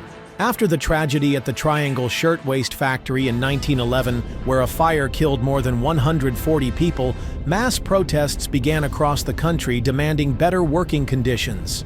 This led to the passage of new laws that strengthened workplace safety controls. Investigative journalists, dubbed "make trackers," have played an important role in shaping public opinion. Publications by authors such as Upton Sinclair, Ida Tarbell, and Lincoln Steffens exposed corruption, unfair business practices, and appalling living conditions in poor neighborhoods. For example, Sinclair's novel The Jungle, which dealt with the meatpacking industry, shocked the public and spurred the passage of the Meat Inspection Act, 1906, and the Pure Food and Drug Act. These reforms laid the foundation for the modern system of sanitary control and standardization. The progressive movement promoted reforms at the level of the electoral system as well. In 1913, the 17th Amendment to the Constitution was passed, establishing direct election of senators, which increased the accountability of politicians. In addition, some states introduced mechanisms such as referendums and recall rights, which increased the influence of citizens in governing the country. An important element of the Progressive Era was the women's rights movement. From the mid-19th century, activists such as Elizabeth Cady Stanton and Susan Anthony fought for women's suffrage. In the 1900s, movement grew stronger with the creation of organizations such as the National American Women's Suffrage Association, NASA. Women held rallies, organized marches, and wrote petitions demanding equality. Their efforts were supported by progressive politicians and journalists. One of the movement's biggest victories was the expansion of voting rights in several western states such as Wyoming and Colorado. These successes laid the groundwork for the passage of the 19th Amendment to the Constitution in 1920, which secured the right to vote for women at the federal level. The Progressive Era also influenced the struggle for African American rights. Despite the abolition of slavery, Jim Crow laws introduced in the South legalized segregation and disenfranchised blacks from political rights. Leaders in the African American community offered a variety of approaches to combat discrimination. Booker T. Washington called for gradual reform through education and economic development, while W.E.B. Du Bois favored immediate political equality. In 1909, the National Association for the Advancement of Colored People, NAACP, was founded, bringing together activists and becoming an important tool in the civil rights struggle. Financial reforms were also an important part of the Progressive Era. After a series of banking crises and panics in 1907, it became apparent that the country needed a more stable and centralized financial system. In 1913, President Woodrow Wilson signed the Federal Reserve Act, which created a national central bank. This system ensured regulation of the money supply and control of banking activities, which helped to reduce the risks of financial crises in the future. Conservation of natural resources became an important area of reform. With Theodore Roosevelt's support, many national parks and reserves were created, and conservation policy became part of the national agenda. It was a response to massive deforestation, land depletion, and river pollution. Yellowstone, the Grand Canyon, and other national parks have become symbols of concern for natural heritage. With the end of the Progressive Era in 1917, when the United States entered World War I, the country had already been significantly transformed. It was a period that demonstrated that reforms were possible even in the face of dramatic economic and social change. World War I, 1914 to 1918, was a turning point for the United States that changed its role on the international stage and had a more profound impact on domestic politics. During the first years of the war, the country remained neutral, reflecting isolationist sentiments in society. However, in 1917, the geopolitical situation changed, and a series of provocative actions on the part of Germany forced the United States to enter the conflict on the side of the Entente, which became a key factor in the victory of the Allies. For many Americans whose ancestors had recently emigrated from Europe, the decision was a symbol of unity in a multicultural country. In addition, American society, which had not yet forgotten the horrors of the Civil War, preferred to read participation in a new bloodshed. However, the U.S. did not go completely sideways. Its economy was linked to Britain and France. The U.S. exported food, raw materials, and arms to its allies. These shipments made serious profits in the American economy, and also angered Germany, which sought to interrupt trade through unrestricted submarine warfare. On April 6, 1917, the U.S. Congress supported Woodrow Wilson's appeal to declare war on Germany. The president stated that America must enter the conflict to make the world safe for democracy. This decision marked a new phase in the country's history, signaling its withdrawal from the budget and its willingness to play an active role in international affairs. Entry into the war required a massive mobilization of the resources of all countries. The government conducted a massive conscription aimed at increasing the army from 200,000 to more than 4 million men. The military budget increased dramatically. The economy was restructured to meet the needs of the war. Industrial enterprises were reoriented to the production of ammunition, weapons, ships, and airplanes. Financial bonds were introduced to finance the war, widely advertised as freedom bonds. Millions of Americans, including children, purchased them, thus contributing to the overall victory. Taxes on the income of corporations and wealthy individuals were increased, forcing the government to shut down a corresponding portion of spending. The role of women in wartime increased significantly. They worked in factories, in transportation, medical care, and in duties related to management and logistics. Their active participation in the economy and society strengthened the suffrage movement, which eventually led to the passage of the 19th Resolution in 1920. African Americans also made small contributions to the war effort. The Great Migration that began during these years resulted in hundreds of thousands of African Americans moving from the South to northern cities, where they took industrial jobs. In addition, some 400,000 Black Americans served in the military, albeit under segregated conditions. These experiences fostered self-awareness and strengthened their desire to fight for equal rights. American troops began arriving in Europe in June 1917. Their creation was small, but by the end of the war, the American Expeditionary Army, led by General John Pershing, had registered more than 2 million soldiers. Pershing's principled position was to maintain the autonomy of American troops, under which the U.S. participated in the war on an equal footing with the Allies, not as an auxiliary force. American soldiers, known as Dodo Boys, played a key role in the final months of the war.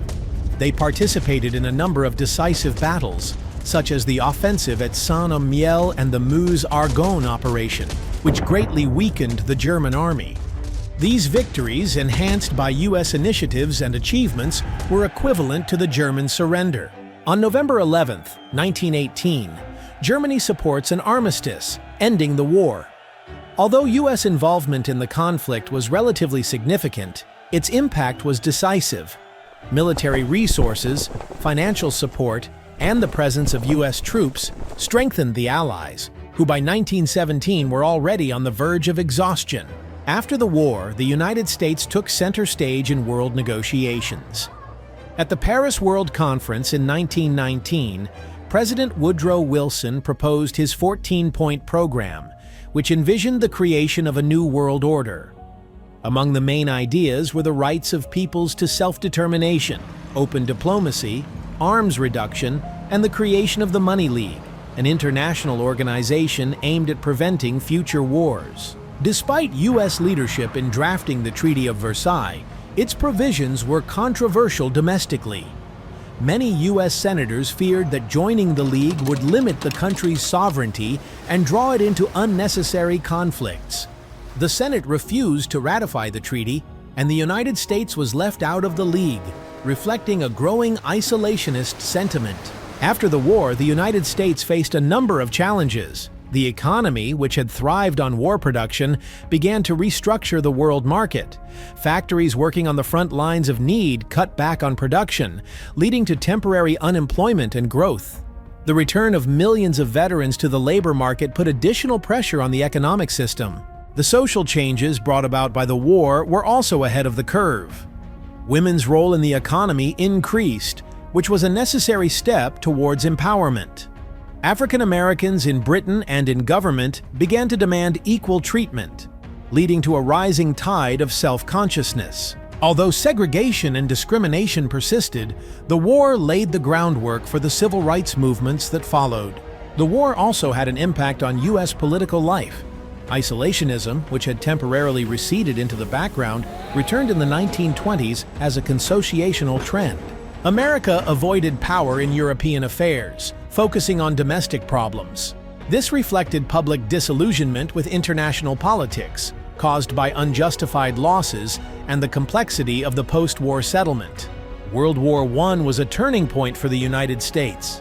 It consolidated its status as a world power, demonstrated its ability to adapt to global challenges, and made an important contribution to the Allied victory. However, the country remained bifurcated between isolationism and ambitions of global leadership, which will be a key theme of its foreign policy in the future. 1920s in the United States was a time of cultural and activist flourishing, which has gone down in history as the Jazz Age and the Roaring Twenties. This period was characterized by rapid economic growth, technological innovation, and a cultural revolution that changed the face of the country. After the end of World War II, American society experienced an upswing in sentiment. Victory in the war had strengthened the sense of national pride, and economic gain had given millions of people new opportunities. Industrialization and mass production of goods such as automobiles and appliances, affordable to the middle class. Henry Ford has become not only a symbol of progress, but also a part of everyday life for millions of Americans. Jazz was one of the most colorful cultural phenomena of the era. Born in the African American communities of New Orleans, this genre gained popularity in all walks of life. Louis Armstrong, Duke Ellington, and other jazz stars became true icons of the time. Jazz clubs, such as the famous Cotton Club in Harlem, attract people from different social groups and create an atmosphere of freedom and creativity. The literature and art of the 1920s was also in its heyday.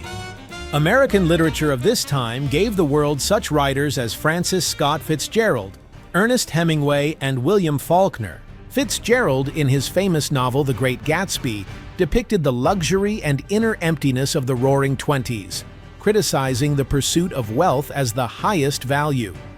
The writers of the Lost Generation, many of whom had lived through the horrors of World War, searched for meaning in an era when moral foundations seemed shattered. Hollywood at this time became the center of world film production.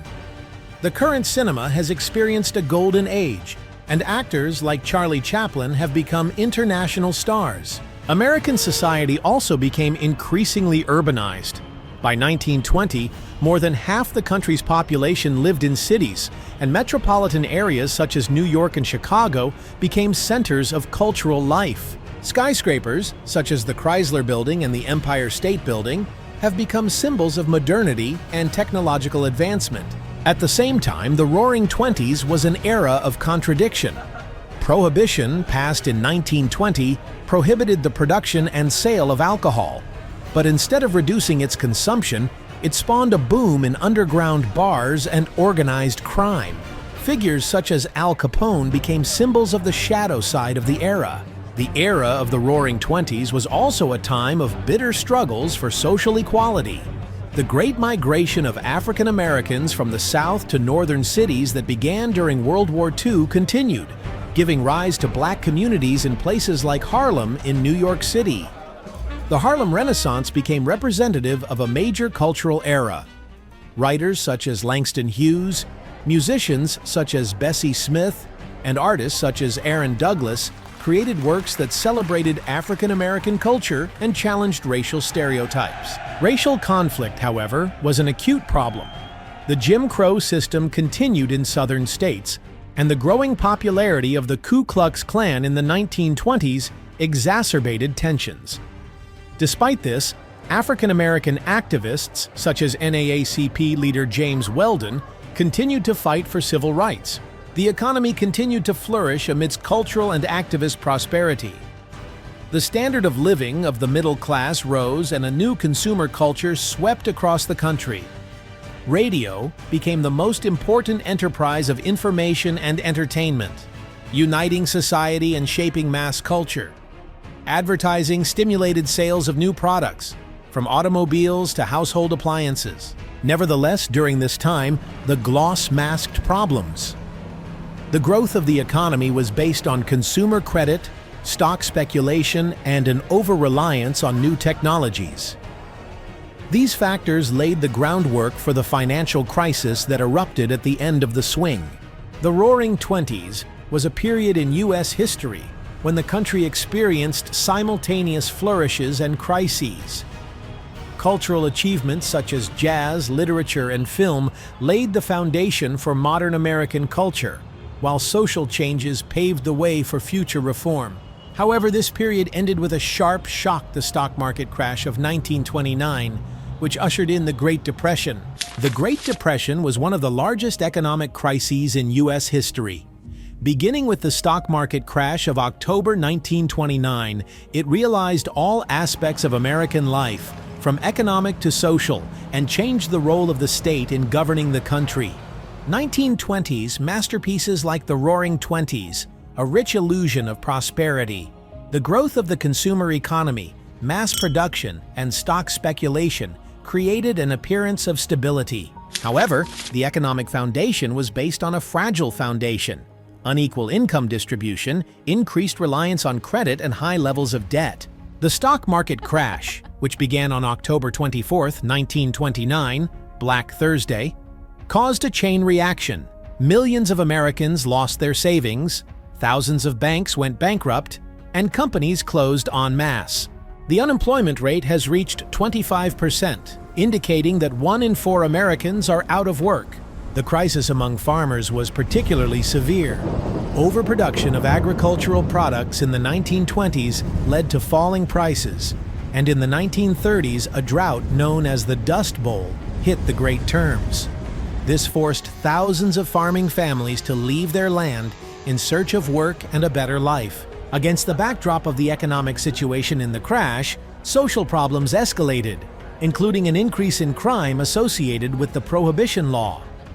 Passed in 1920, this law prohibited the production, sale, and transportation of alcohol, which was supposed to be in the framework of strengthening society. However, it was replaced by a flourishing underground liquor trade and organized crime. Major cities such as Chicago and New York became epicenters of illegal alcohol trafficking. One of the most famous figures of this era was Al Capone, whose criminal empire made millions of dollars from the sale of alcohol. The Chicago gangster controlled a network of underground bars, speakeasies, corrupted police and officials, and used conservative violent methods. His name became a symbol of Prohibition-era organized crime. Along with the rise in crime, Prohibition capitalized on public discontent. In 1933, after much debate, it was repealed by the 21st Amendment to the Constitution. This ended one of the most controversial periods in American politics, but its effects, including the enforcement of organized crime, were felt for a long time to come. As the crisis continued to worsen, President Herbert Hoover's measures proved limited. Hoover declared that the economy should recover in a preserved manner and avoided a direct state presidency. His approach sparked intense resentment. Makeshift homeless camps sprang up, which became known across the country as Hooverites.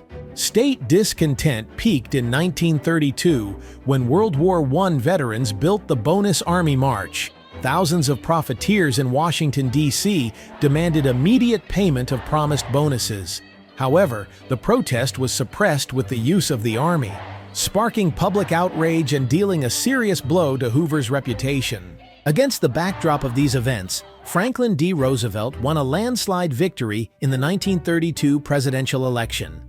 His New Deal program was aimed at active government intervention in international conflicts and dealing with the consequences of the crisis.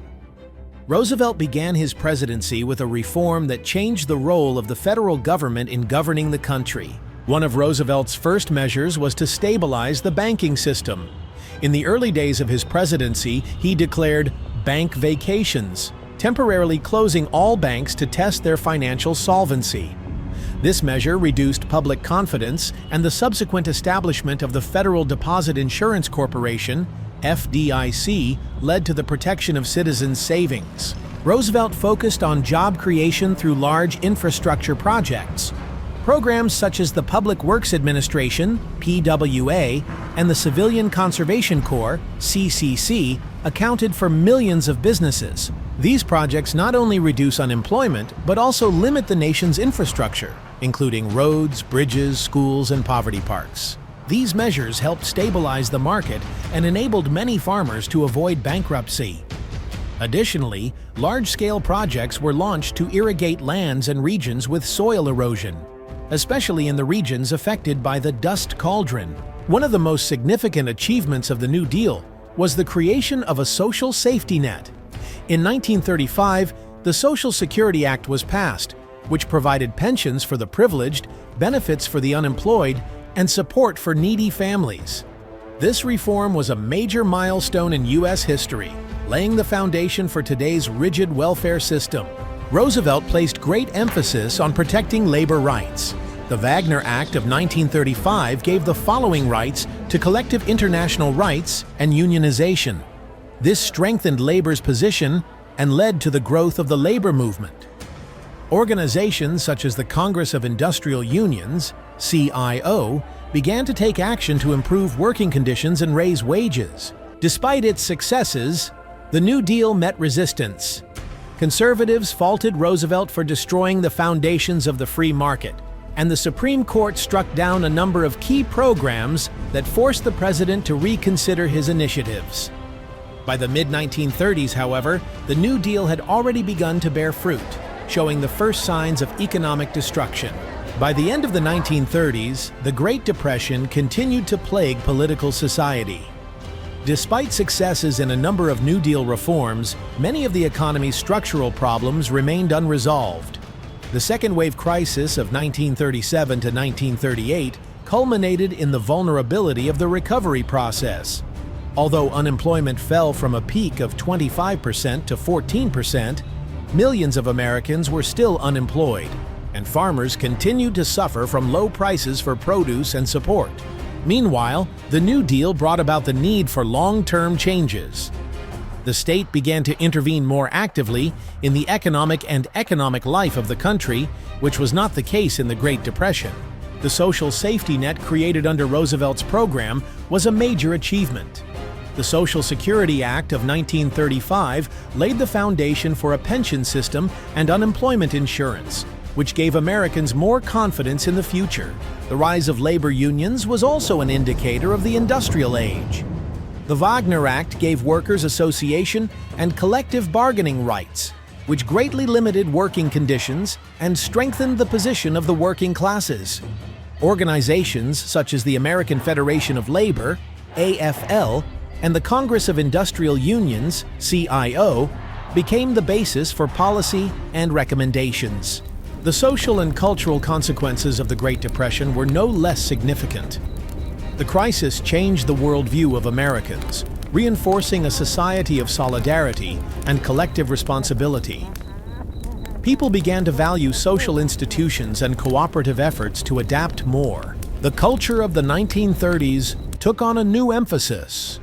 The Great Depression inspired artists, writers, and musicians to create that reflected the realities of the times. The Federal Art Project funded support for thousands of artists who created murals, posters, books, and other works that told the lives of ordinary Americans. Music, especially folk and blues, became a means of expressing the feelings and hope of the people. Artists such as Woody Guthrie create songs that show poverty, injustice, and the desire for a better life. Movies also have the ingredients of unification of public associations. In addition to light comedies and musicals, Hollywood showed a number of films reflecting harsh realities. Documentaries and dramas not only raised pressing social issues, but also helped build public sentiment in favor of reform. A key provision for recovery from the Great Depression was World War II. Although the economy began a slow recovery in the late 1930s, it was not until the country's financial mobilization in the 1940s that a full recovery was achieved. Industrial production, focused on supplies for the Allies and its own armed forces, grew dramatically, creating millions of jobs. The U.S. entry into World War II in 1941 dramatically changed the economic picture. The production of tanks, planes, guns, and ammunition increased the demand for labor. Women who had previously worked in New Deal community projects began to occupy key positions in war factories, which enhanced their social status and spurred the movement for gender equality. Farmers also benefited from war production. Agricultural prices rose, and the state bought huge amounts of food for the army. This helped many farms get out of the crisis. By 1942, the unemployment rate had fallen to nearly zero. The Great Depression was officially over, but its lessons remained an important part of the national memory. They shaped the foundations for post-war prosperity and reinforced the belief in the need for active government involvement in the economy. World War II was a turning point in the history of the United States. Until 1941, the country tried to remain neutral, adhering to an isolationist policy after the experience of the First World War. However, despite the official position, the United States supported the Allies through the Lend-Lease program to provide arms, equipment, and food to Britain, China, and the Soviet Union. The situation changed dramatically on the morning of December 7, 1941, when Japan suddenly attacked the American naval bases at Pearl Harbor. The attack destroyed 8 battleships, 144 aircraft, and resulted in over 2,400 casualties. That day, as President Franklin D. Roosevelt, remains in history as a day of infamy. The attack was a decisive moment for U.S. aid in World War II. Congress almost unanimously declared war on Japan, and soon Germany and Italy, Japan's allies, declared war on the United States. With the outbreak of war, the United States became a key player on the world stage. The American economy, which had recently suffered from the Great Depression, was completely restructured to meet the needs of war production.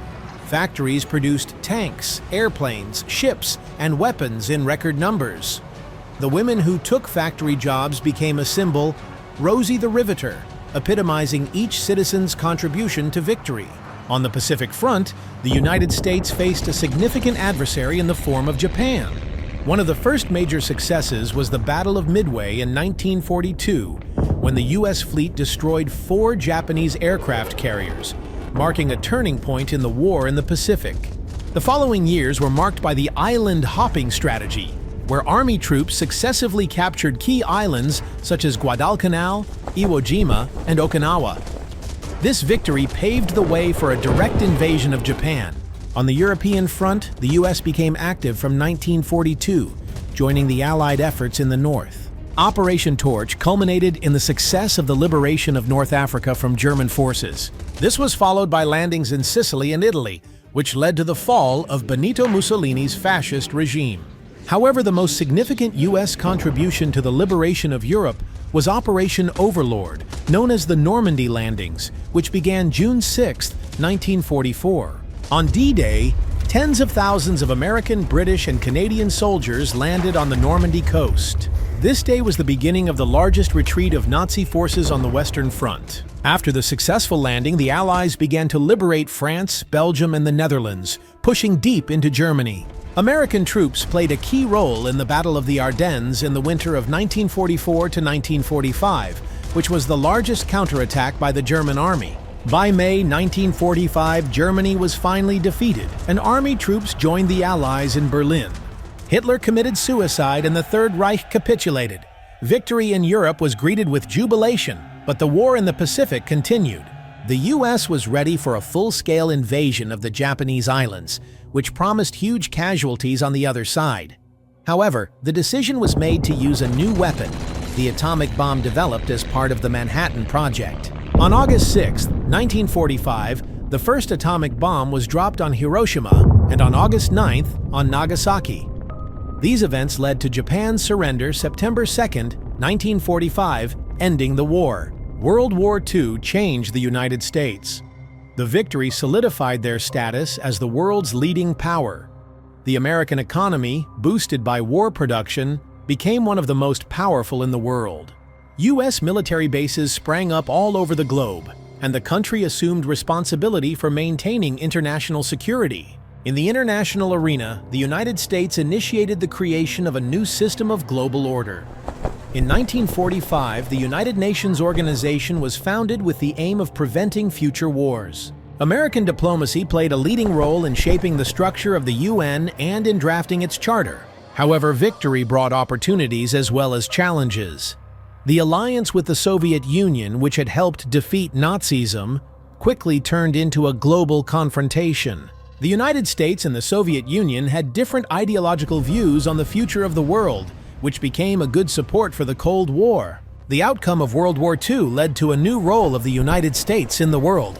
The country, which until 1941 had sought to observe neutrality on the scale of conflicts, has become a central player in global politics. Its economic power, military resources, and influence in the international arena have set new standards of leadership that keep the world in a strong position.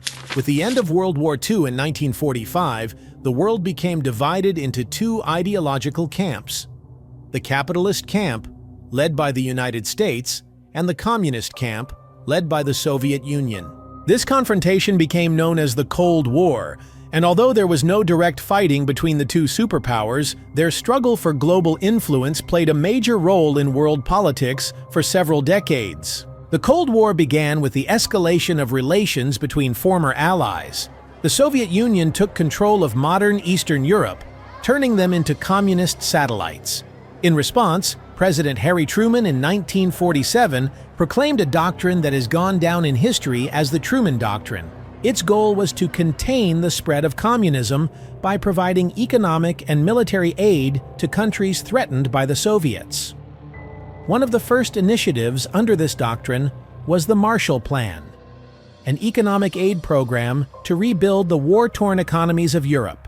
The U.S. allocated billions of dollars to rebuild the economies of countries such as France, Britain, Germany, and Italy to prevent the rise of communist sentiment in those countries. In 1949, the United States initiated the creation of the North Atlantic Treaty Organization, NATO, a military alliance that was supposed to protect Western countries from possible aggression by the USSR.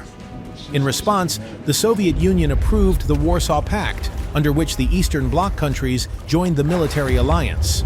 The first major conflict of the Cold War was the Korean War. In 1950, the Communist North, allied with the USSR and China, invaded South Korea. The U.S., developing its liberation strategy, intervened in the conflict under the auspices of the UN. The war lasted 3 years and ended with an armistice in 1953. The borders between North Korea and South Korea have remained largely unchanged, but the conflicting political power of the United States uses military force to prevent the spread of communism. In the 1950s, the Cold War entered a phase of active rivalry. One of the main characteristics of this period is the arms race. Both sides sought to build up their nuclear arsenals. After the United States successfully tested the first hydrogen bomb in 1952, the Soviet Union soon developed its own weapon.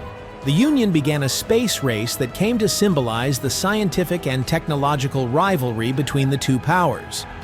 The Soviet Union's launch of Sputnik 1 in 1957 came as a shock to the United States. In response, they accelerated their space program, which eventually led to the creation of NASA in 1958 and began preparations for the moon landing. Tensions peaked during the Cuban Missile Crisis of 1962, which was the most dangerous moment of the Cold War.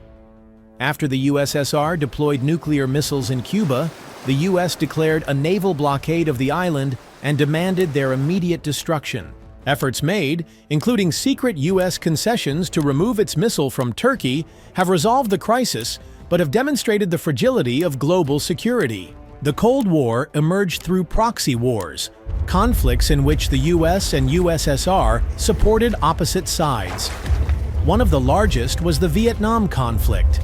The US intervened in the war on the side of South Vietnam in an attempt to prevent it from being taken over by communists from North Vietnam. By 1965, the US had deployed hundreds of thousands of troops, but the war proved protracted and unpopular. Protests against the Vietnam War gripped the US, especially among young people. The war ended in 1975 with the US defeat, a serious blow to its influential prestige. Meanwhile, the Soviet Union and the United States continued to strengthen their positions in other regions of the world.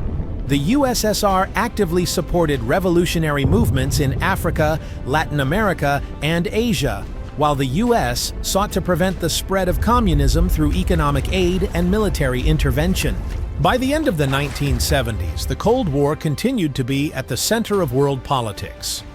The confrontation between the US and the USSR shaped the international order, which determined the political, military, and economic strategy of the outside world. However, the 1980s were ahead when the Cold War reached its climax and began to draw to a close. Subsequent eras in the United States were significant social changes that shaped a new social consciousness. In the 1950s to 1970s, the United States was experiencing a tumultuous period of human rights, race, and genetic relations and cultural development. Protest movements, cultural transformations, and civil rights struggles were a starting part of this era. One of the most significant events of this period was the struggle for civil rights for African Americans. Despite victory in the Civil War and the legal abolition of slavery, racial segregation persisted in the southern United States, and African Americans continued to face discrimination. In the 1950s and 1960s, this led to a powerful civil rights movement led by figures such as Martin Luther King, Jr., Rosa Parks, and Malcolm X. One of the most iconic moments was the 1955 bus boycott in Montgomery, when Rosa Parks, an African-American woman, refused to give up her seat to a white passenger, which started a massive struggle. Inspired by this event, Martin Luther King led the movement by promoting non-mainstream violent methods of protest and struggle for rights.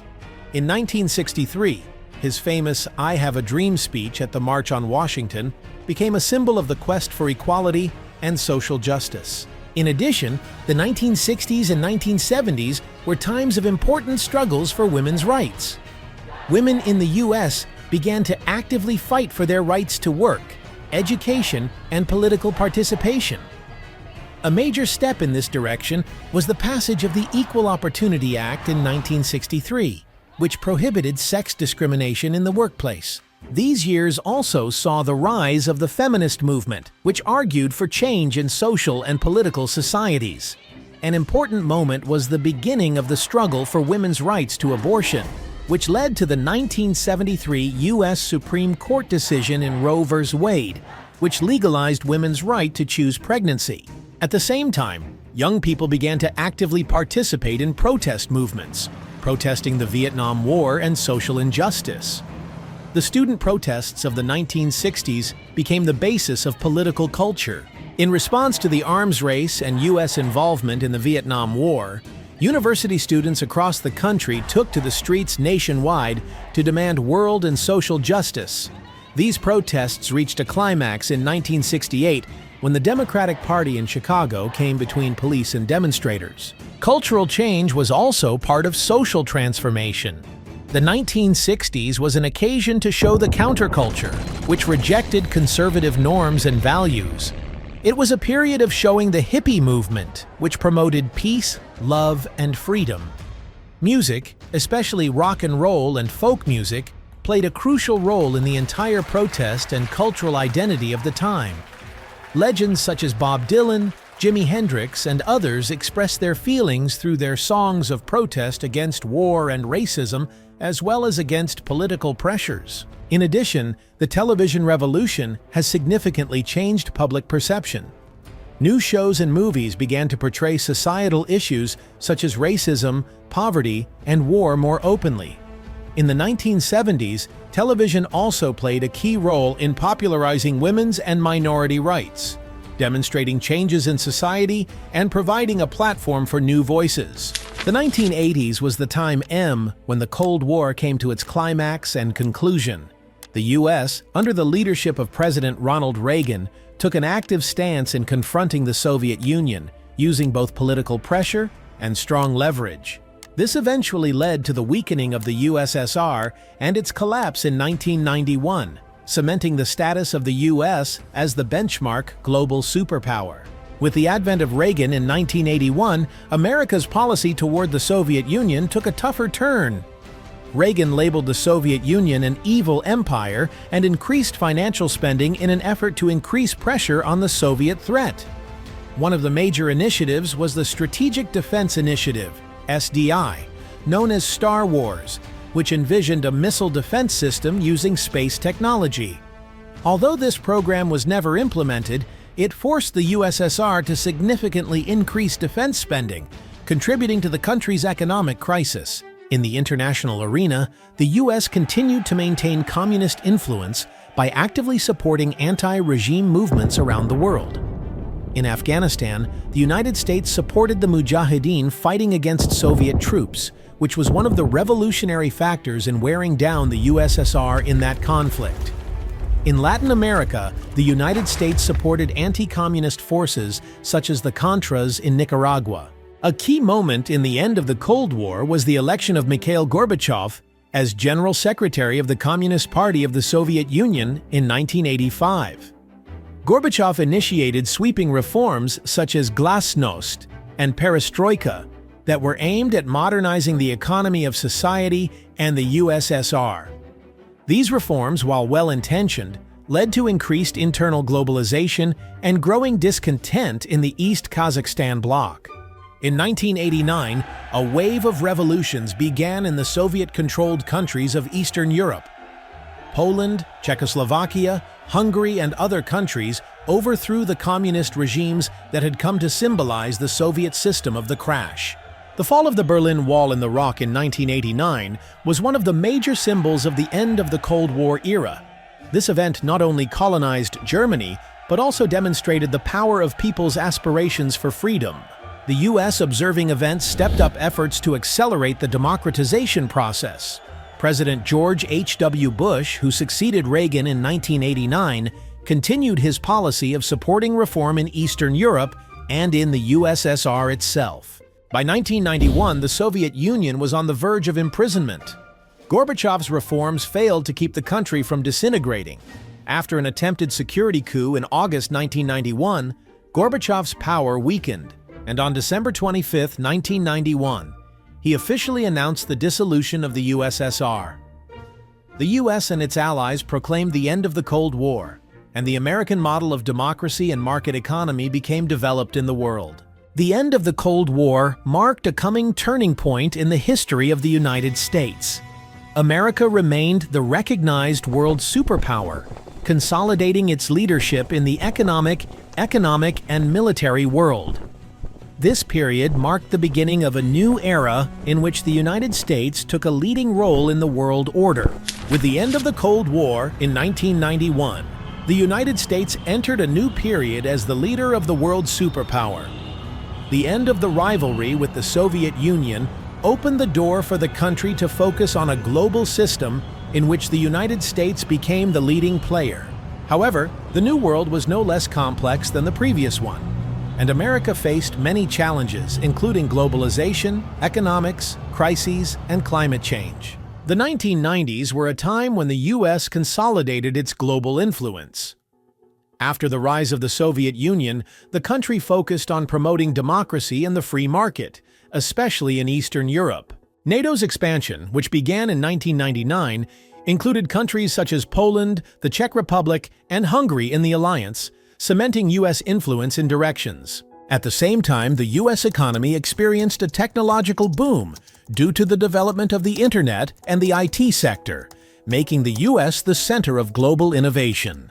However, U.S. world domination has not been serene. In 2001, the terrorist attacks of September 11th became a turning point in the country's history. The attacks, which claimed the lives of nearly 3,000 people, shocked Americans and became a major revision of domestic and foreign policy. In response to the appeal, the U.S. declared war on terrorism, launching military operations in Afghanistan and Iraq. The invasion of Afghanistan in 2001 was aimed at overthrowing the Taliban regime that was harboring al-Qaeda leaders. In 2003, the United States launched a war in Iraq under the pretext of destroying weapons of mass destruction, which became one of the most controversial decisions of American foreign policy. The crises of the 2000s were not limited to wars. In 2008, the global financial crisis caused by the collapse of the mortgage market was a shock to the world economy since the Great Depression. Millions of Americans lost their jobs, and the 2010s saw an increase in social and political change. The election of Barack Obama in 2008 was historic. He became the nation's first African-American president. His administration focused on healthcare reform, called Obamacare, in response to climate change and post-recession economic recovery. However, the increasing political polarization in the country led to growing tensions between different states and international agreement. U.S. foreign policy has also undergone changes. The Obama administration proclaimed a reset of relations with the country, which, however, proved short-lived.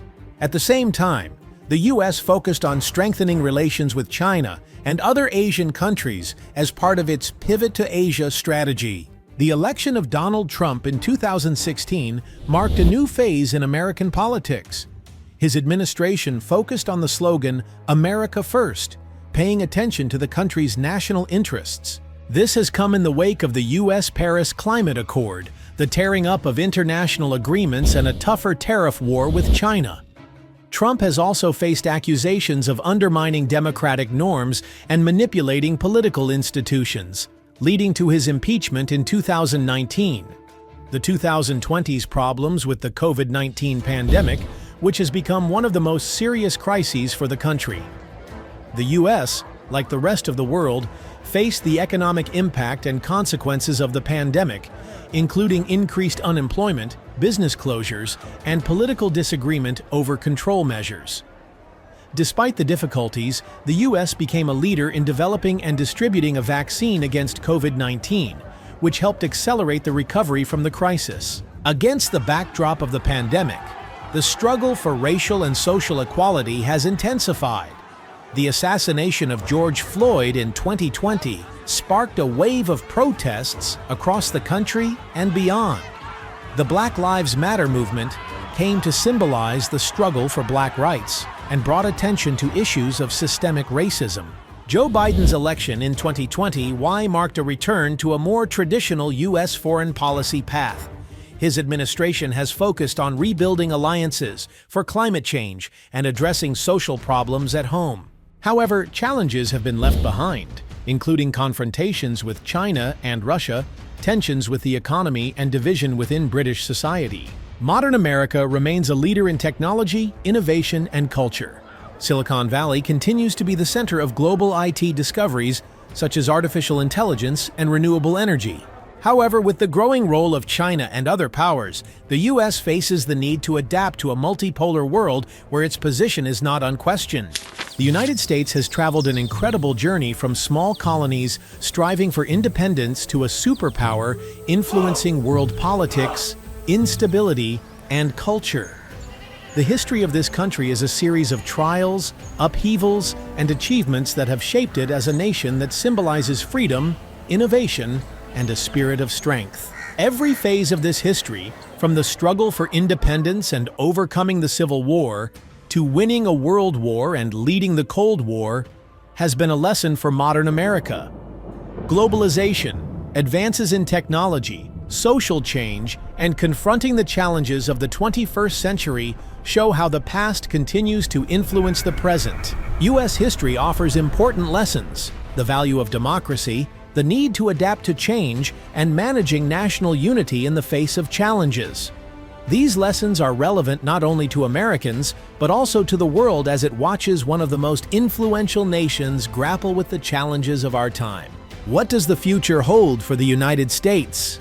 The country faces new challenges, such as a multipolar world, climate change, the development of artificial intelligence, and serious competition with other powers.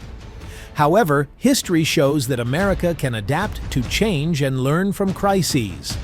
Its ability to balance internal contradictions and constant challenges.